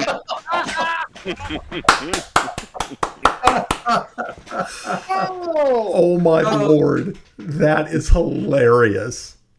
Oh, please, please. That was classic. A 19. Oh my Okay, gosh. Yeah. time, And a time, bar- out, time out here. Time out. Okay. Brian, Okay. you don't understand about Ed and Bard. We spent a year with Ed as a Bard. Oh my God. Yeah. So, the fact that he is now going to take Bard, Oh. yeah, it's going to be interesting. It will never be boring. It's never Like, been we might die. it's never been boring anyway, but I'm like, oh no. Okay. Yeah, he rolled a 19. It's gonna I rather it's gonna he thought there was actually some randomness in that. I mean, because when he said, if it's above 18, I'll do it. And I'm like, Ed, it's going to happen. Yeah. It's happening. it is It's a fate. sure thing. It's fate. Fate. And for the record, we're gonna have a bard with a -1 charisma. Oh Jesus. Jeez. Okay. Alright. Alrighty. So, all right, back to where we were. Okay, cool. Okay, so I think we've covered every. Well, no, Tomas, were you planning on doing anything else, or were you just gonna? No, actually, I mean he's got his adoring fans, and he gives them his Instagram handle and everything like that, and then Okay. he retires for the evening, Okay. setting out. I mean, it's probably closer to morning now. Yeah. Probably pretty drunk. Goes up and finds his finery and says, "Noon, really?" Oh no. So yeah, those who went back to their rooms find these new clothes, and you can see that they're very ornate. And then but then Timble, you did not go back to your room. You decided to head off into the night. What were you up to? Firstly, I'm going to take the time. Actually, will go to my room, but I need to create a missive for Envoy Heleron, or however he says his name. Sylvain. Sylvia. Yeah, Sylvia. No. I'm going to write something to him. Okay. It's immaterial what it is. Okay. It's the envelope and as such. And then I'm going to find the captain of the guard's offices, Okay. as we have met. I think I can do that. Yeah. And I will, whomever's there, I'll ask, do we know where the envoy is staying? I have a missive for him. He looks through some papers and he says, "Yeah, aye, sir. Yes, he is actually staying at the Crimson Banner." Thank you. And I will head that way. Okay. So you've been to the Crimson Banner before. This is where you initially met Raven. Oh, interesting. Yeah, and so by the time that you actually arrive there, you can see that this the Crimson Banner is a very well-known place. It's actually considered upscale. It has very nice rooms, and it has a clientele that is definitely much more upscale than the Wilted Lily. And as you walk in, you're immediately because you're by the time you finally get there, it's a little bit after midnight. And you walk in, and the place is still pretty active. There are still people here. There is a bard who is playing a violin up on the stage. You see Serena, that was the tiefling barmaid, is walking around serving drinks, talking with people. So that's what you see when you I'm walk going in. to take a seat and wave Serena over. Oh, I'm sorry. What were you doing? I'll take a seat and wave Serena over. Oh, okay. So, yeah, just a few moments pass after she spots you waving over. She comes by and she says, "Well, darling, what would you like this evening?" Oh, a little information. Information. That sounds like it could be profitable for me. There is that. I think you have a very important guest here. Ah, yes, we do. He has a room here. If it is the same, even if it is the elven gentleman that you're talking about, then yes, of course. 20 years indeed. I'm sorry. 20 years indeed. Yes, Yes. that is exactly who I'm speaking of. She just So kind here of, she just flashes you a smile, and you can see her fangs just sort of glisten in the light of the illumination in the room, and her eyes flash. She says, "Yes, he is quite a pain." Aloof? No, he's a pain. Pain. What do you need? Explain. What do you need of him? I don't particularly like dealing with him. He is very. Oh, I don't need you to get anything. I just want information about him. Oh. He something seems off. So I'm just going with my gut. Mm-hmm. You said he's a pain. Yes. In what way? Is he very demanding? Yes. Is that what you're asking? You're stating? Always. Yes. He is extremely demanding. Almost so that, but I mean, I do understand he is elvish, and they can be quite, and he's also an aristocrat, so yes, he can be quite. Doubly damned, yes. Yeah, he can be quite a handful.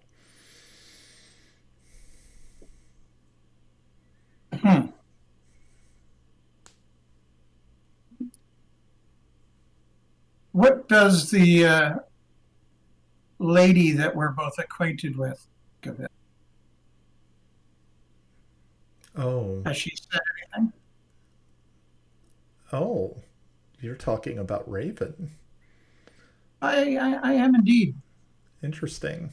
It seems that the elven aristocrat definitely knows her. I don't know in which regard, but they have been seen together here.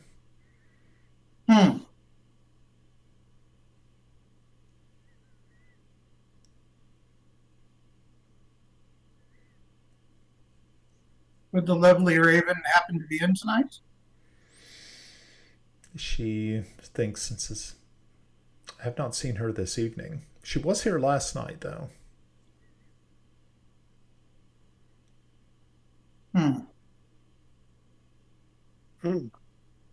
I'll say this.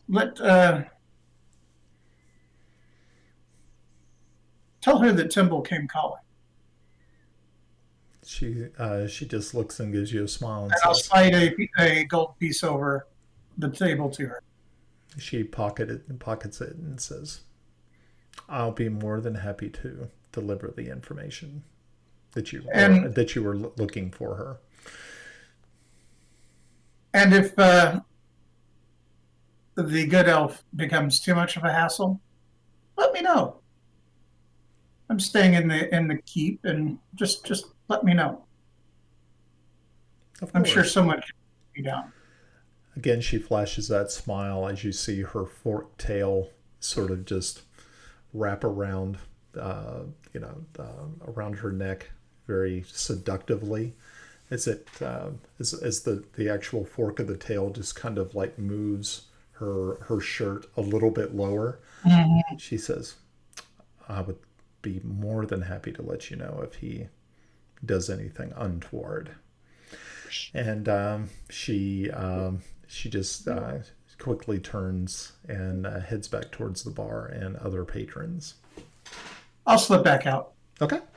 Yeah. So you and head back to the keep. I just wanted to find out where he's at. Yeah. So you slip back out into the night. And are you heading back to the castle, or are you going elsewhere? Can you go by? I'm going to take us kind of a circuitous route back to the castle. Okay. No, I don't want anyone following me in. Okay. So I'm being careful since it's just me. Okay. Make a stealth check. Dum dum dum dum dum.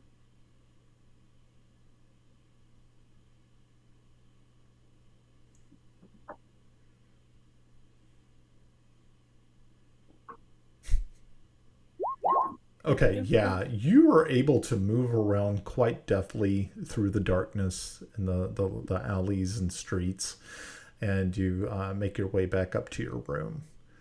Right. Yeah. And you open up the door. You can see that there's this clothing that is laid out before you, and you see the little message that is pinned to your pillow. Make a perception check.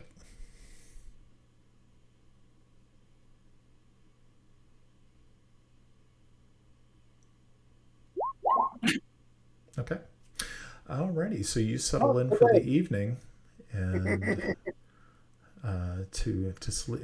You fall into a very restful kind of. You didn't really partake as heavily in the alcohol as others did. So you fall asleep slowly. Your mind still playing over the events of the evening and what you saw and who you spoke to, while others, out of just sheer exhaustion, Tomas just falls into bed and is out like that. Others, they also take a little bit of time. Yeah. Okay, so the next morning you rise. Like I said, the clothes are sitting there, and Temple, I need you to make another perception check.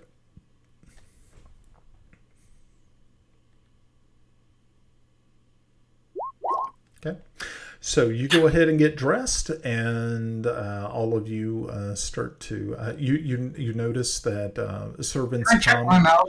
Servants come. Hold on a minute. Servants come in. They bring you actual breakfast in your rooms. There's not going to be a breakfast served in the kitchen because it's obviously being used for preparations for this afternoon. So you take in some light fare, and then you. More like a continental breakfast, and you eventually make your way out of your rooms, whatever you plan on doing, but you only have about 3 hours before high noon. Okay, so Temple, you were asking. I wanted to check my my mouse. Okay, so you're looking around the room, and you finally spot this little creature sitting on a windowsill, and kind of nestled in its skeletal, like rib cage area, is a vial of a dark liquid, And it says, and there's like a little slip of paper on it, and it says, "A little something for your craft." And it looks to be some sort of oil-based liquid. It is thick. Make a perception check with advantage.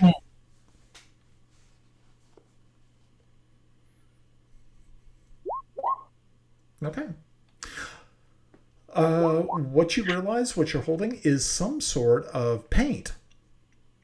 But it, yeah, as you're looking at it, you're thinking this is a type of paint that is not natural. It looks to be made of some sort of materials, liquids that you're not very sure of. And it looks as though it absorbs light. It is so black that it actually absorbs light. And at the end of the note, you see with a sort of a flourish, an R that ends with a flourish.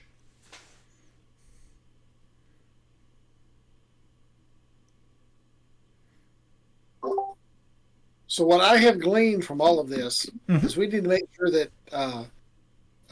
Timble gets arrested every now and then, so he loses all his crap. No.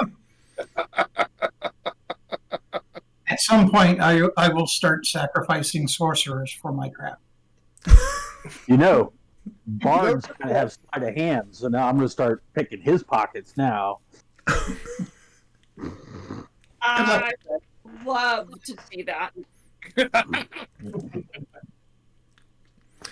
Okay, so is there anything that you wanted to do before you have to appear before the Margrave at noon? Or are you gonna just what is your all's plan? You all kind of meet up. I need a crossbow, but other than that, we're good.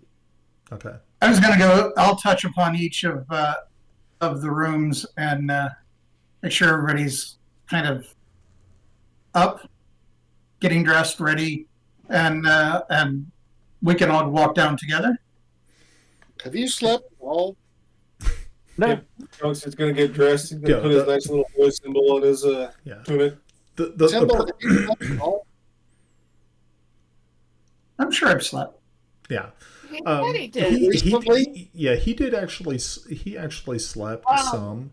The person who did not really sleep at all was Tomas.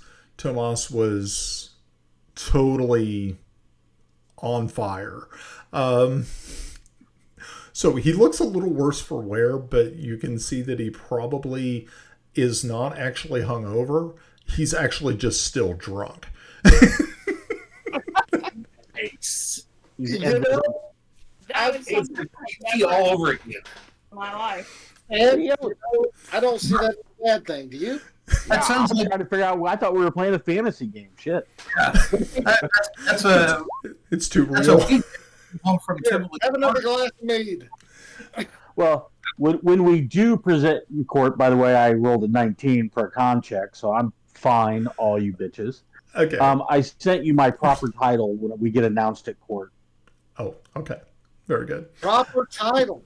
Oh, Lord. How much time do we have before court? Do we need proper titles here? You have about 3 hours left, so it's about 9 o'clock. Can I go back to the library? Sure. When you get to the library this time, there's actually an elderly woman who is in there, dressed in black. She has her hair tied back in a really tight bun, and from what you're kind of gathering, she's probably in her late 60s, early 70s, and she is shelving books. And she, once she hears the door open and see you walk in, are you bringing Bubbles with you? Yes. Okay. So yeah, you walk in with Bubbles, and at first all she sees is Bubbles because Bubbles is kind of big, and she kind of just like backs up against one of the bookshelves and kind of lets out a little shriek. But then she sees that you are actually like right there, and she goes, "Oh, you gave me quite a fright. How can I help you?" Don't want to scare the lady. Too late. No. That's when I start throwing dice. No. Can I describe the crone lady without the blood and gore now? Yeah, you can. Okay. I want to describe the lady and the gem in her eye and see if she knows of any local lore that I could read to find out who this person is. Okay. So she looks at it and says, "You're looking for a historical figure or someone describing quite... she's in the field. She was going her to look at me. This is what her face looked like. We're paused. Oh, are we? We were. So, what was it? Sorry, we paused for a moment. Oh, really? Oh, okay. I didn't see it over here. It looked good. Okay, so yeah, she says, can you describe her? I do to the best of my ability. Okay. I didn't remember what you said. Her older lady. Yep. One of her eyes was a black gem. Right. One not. She's a gardener. And it was in the fairy world. Fairy. Very interesting. Okay, so there were fey creatures. Interesting. Yes. And you sure it wasn't just the normal world and she was somehow fey herself, surrounded by these creatures? I have no idea.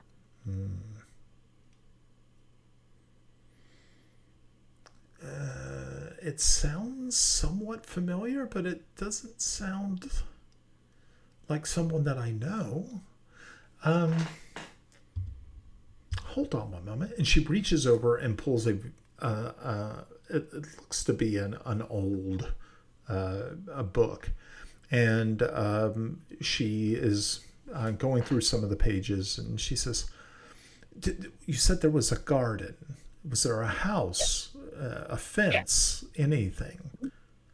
And so she turns the book and slides it over to you, and you see this picture, and you immediately recognize the fence around the garden. And you're like, okay. Yeah, and you point to it and go, that's what I've seen. Okay. So she just says, wait a minute, where did you see this? What was it close? It's in a dream. And what happened in this dream? I don't want to tell you. Okay. I don't want to. Coward. Okay. Coward. She says, okay, understandable. I understand people don't like to share their dreams sometimes. The lady was nice. Okay. He said, here, read this and see if it maybe will jar your memory a little bit more. Maybe these are the answers that you're seeking. I'm sorry? She said, read, yes, take your time, read into this passage here and see if it answers the questions you're seeking. Okay. Okay. So yeah, you sat down with the book and you're going through it, and as you're doing it, it almost kind of plays back into what you saw. But yes, there is definitely an older woman, deeply wrinkled, but she definitely has this magical air to her. And yes, there are fey creatures like sylphs and actual fairies that are like a light in the trees. And what this is actually from like a folklore of this region. And it is a woman. Her name is Mob, Maab, and she is a interesting sort of fae creation, but she's rarely seen on the prime material plane. She's usually truly a creature of the fairy world, of the Feywild.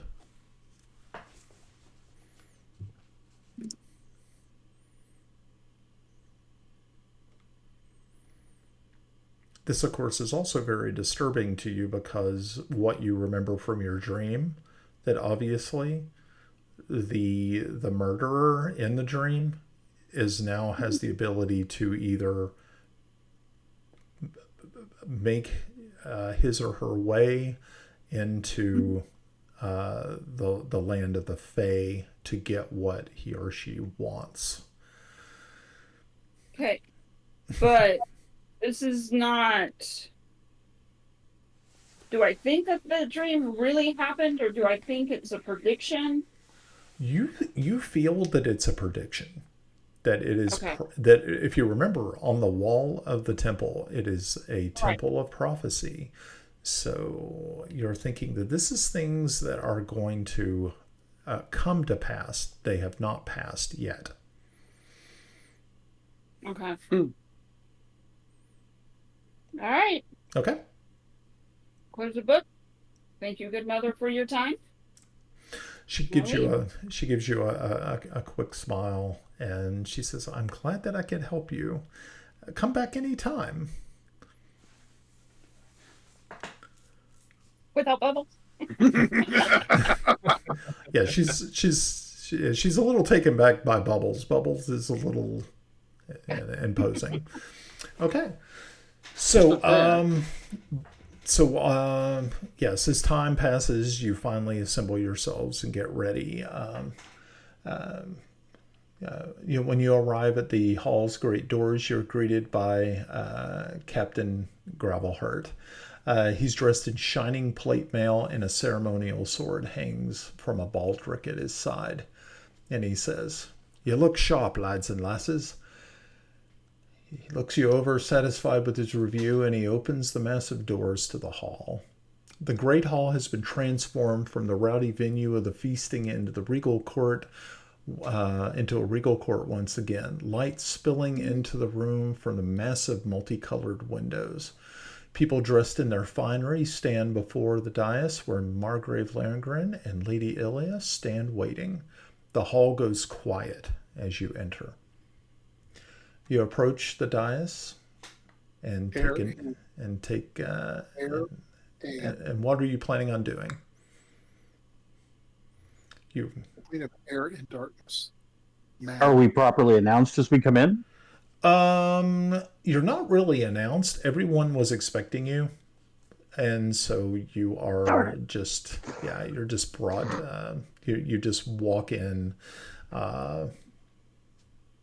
as a group, and so as you approach the dais that the Margrave and Lady Illy are, what are you doing? Each back one. Yes, we walk up. I guess we bow. 3 Okay. each. All right. So you I don't want to know your PIN number. Okay. So the Margrave approaches and waits for you to stand back, up from your bow, and he says, Do not be mean. So those who are assembled here today, note and take heed of the magnanimous nature that I possess. And at that point in time, he immediately turns, and Angus presents another sword, not the one that he is holding, but a long sword that has gold inlays on the handle and pommel. And he says, if you will do so at this time, take a knee. I kind of look at everybody else, and I take a knee. I'm taking a knee. Can't hear you, Ed. You're muted. I do have an interjection because I'm from another country of bizarro nobility, however you want to look at it. Bizarro nobility. I love it. How would that be looked upon? And Russ, from an SCA standpoint, if you're granted some title from another kingdom, how does that work? No. No. As a matter of fact, I'm not taking a knee either. The only person that can knight me is my brother. Yeah, Okay. Kiffy is not doing this. And Brian's like, okay, here we go. Okay, not a problem. Yeah. Well, no, it's a question of loyalties. Well, I may be a part of the army of Bissell, however I might have gotten there. My loyalty is to my clan. My clan lord is my brother. Yep. And likewise, knowing how court works and things like that, you can receive investments, I guess. Right. Yeah. I mean, you could accept a knighthood like a Knight of the Garter or something like that, No. Russ. No, I can accept honors. I cannot accept orders. Well, okay. Yeah, because the order actually swears the oath. I can't swear to this king, to this margrave. Will not swear to this margrave. It's not in me to do so. Yay, we're causing political issues in a minute. Oh, just wait till I figure out Fireball. Then we're all screwed. Okay. So yeah, I mean, of course you don't have to. You were not commanded to. You were saying if you would please. And so, yeah, he definitely understands. He is a person of nobility and does understand that some of you have loyalties that lie outside of his realm. Just one real quick question. What's the alliance currently with the yeomanry? Because I think if I can accept an honorarium, because I just used Admiral Nelson as an example, and he got a bunch of titles from other countries. Right. Yes, but Nelson was different. If you accept a knighthood from Bissell, you are of Bissell. All right, we're good. I'll abstain. Overthink this. So yeah. So as guys, look at it this way: in the end, there can only be one king. Who's your king? My clan leader is my king. Bingo. right. But see, we're like Kelix and Grinna are actually from this land, and they are actually tied to the military here, not just by fealty. They're a part of this land. This is their place. Timble, I'm not really too sure. Were you also of this land also, or are you from a different location? But you don't really have a lot of allegiances to anyone, I believe. Right. Okay. So I do have one allegiance, Okay. and that person does fill one of the chairs. Of course. Okay. So again, you don't have to, but if you do take the knee, then I'll take the knee. Okay. No problems with that. Okay, so Timble, Kelix, Grenna, you take the knee as the others step back one from you. The Margrave, of course, nods with reverence to you gentlemen for your choice, and completely understands. And he brings forth the sword. First, he comes to you, Calyx, and he says, "And for faithful service, you, Calyx, I now name you Sir Calyx." And he brings the sword down, right, left, right, and he said, "Rise, Sir Calyx." And he says, "And with that, you are also granted the title of Major." Ooh. So now you're no longer a Captain Calyx, you are now Major Calyx. He then steps over to Grenna, and he says, with the power granted upon me by the gods and goddesses above, and then he also like, "Rise, Lady Grenna Brabbleboots." Ooh, And you outright. you have now also been given the title of Lieutenant. So you're no longer a sergeant anymore. No. Yep. She's a lady. She's She's a a lady. lady. Yeah. She Lady outranks Grenna. Kelly. She's a lady. Whoa, whoa, whoa! She's a lady. Well, it's kind of, yeah. Then he steps over, and as he steps over to you, Temple, he also says, "And by the power given to me by the gods and goddesses above," he said, "You, sir, you, Temple, are now Sir Temple Snippin' Rise." And he says, "My good Lady Fair has asked that I also give you some sort of title other than Sir. And so I have decided to name you my court spy. Do you accept this?" I do, but this is a bit public to be speaking of something. Do not fear. The only people you have to worry about here are them. And he just sort of chuckles a little bit. And as you hear, like, there's some chuckling and stuff. And but you can see behind him, Lady Ilia looks deadly serious. She is not smiling and she is not laughing, but she is looking right at you. Okay. Oh, So boy. he steps back and he hands the blade back to Angus, and he says, Angus. Yeah. Okay. Angus was the one who brought forth the sword that is being used. And he says, "And for you, gentlemen, who have allegiances elsewhere, I also have something for you as well. I know that you do not hold this land in any great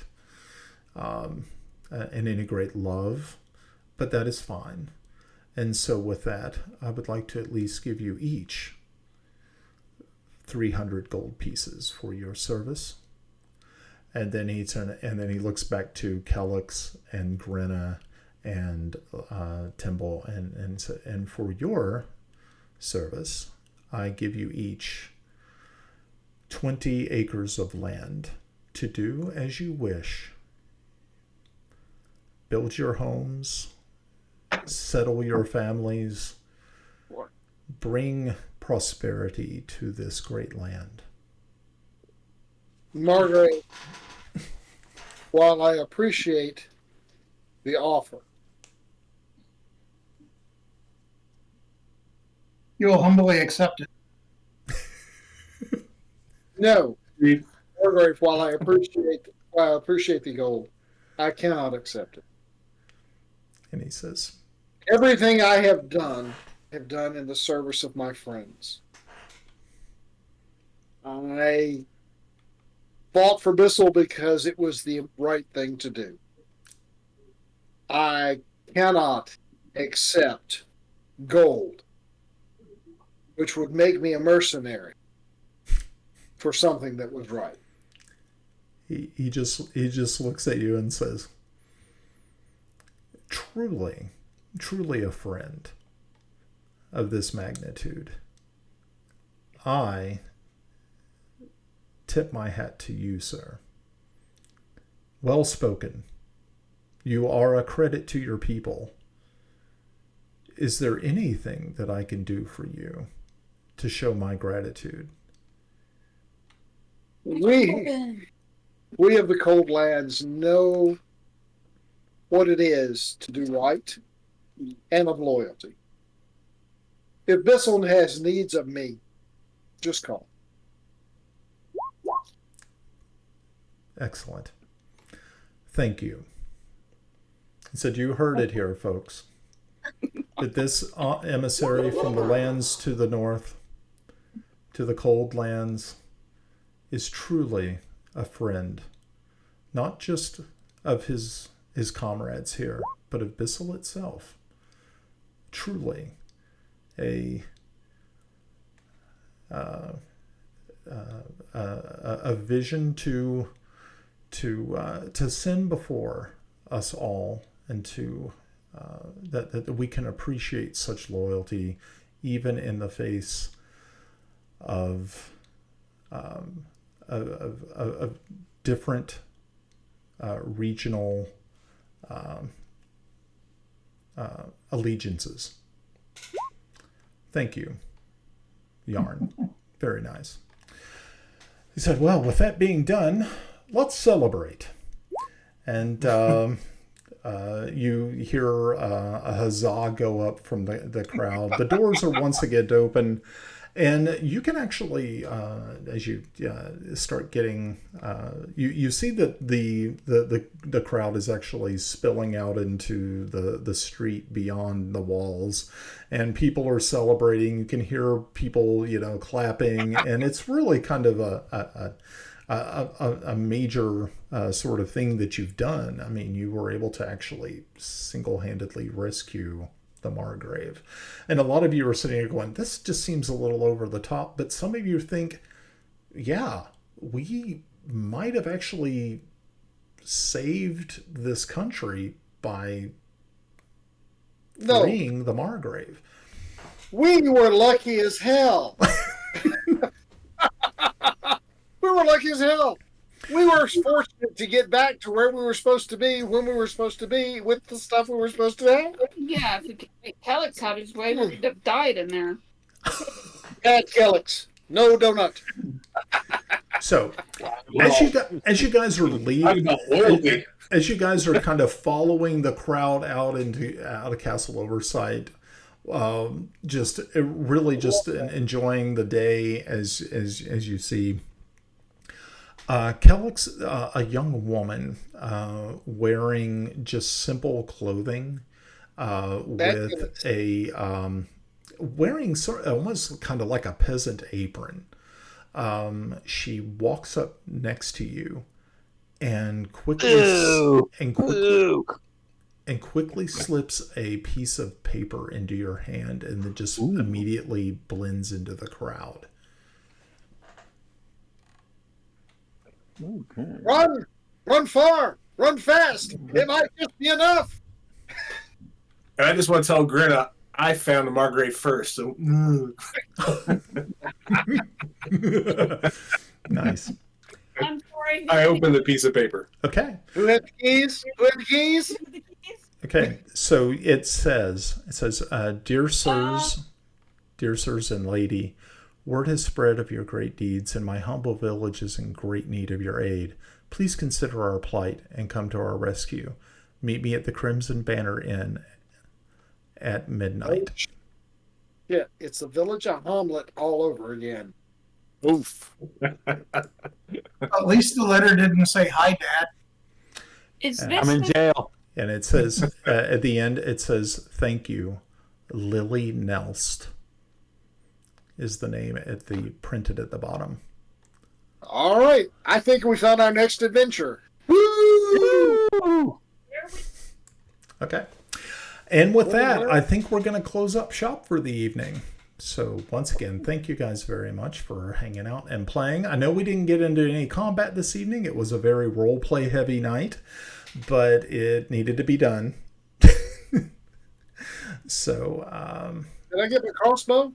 you get your crossbow. You don't get shit.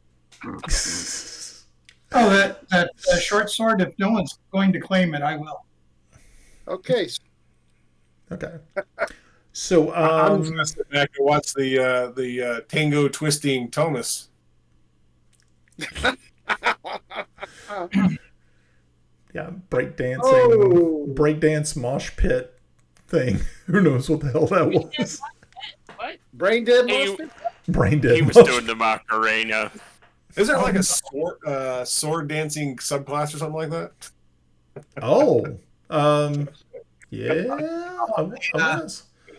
Like a dervish, but like a dervish that hurts themselves. I mean, what are we talking about here? It's a subclass sword singers. Oh, okay, They're dead. but it I have would a be, but it would be Ed. The inn that we're supposed to meet this lady at, is it the same one where we met up with Raven? It's the same place. Yeah. Okay. Good. I want to talk Apparently, to that's the place where it all happens. That Yeah, short Yeah, one, the Crimson Banner is kind of like one of the top end kind of cool happening places. It's Like Cheers. It's like Cheers, but it's not as depressing. No! Well, considering it's run by a vampire, we're good to go. Yeah. Vampire. Okay, so yeah, once again, guys, thank you all very much. I hope you all had a good time. Always. I'm hoping. Indeed. Yeah.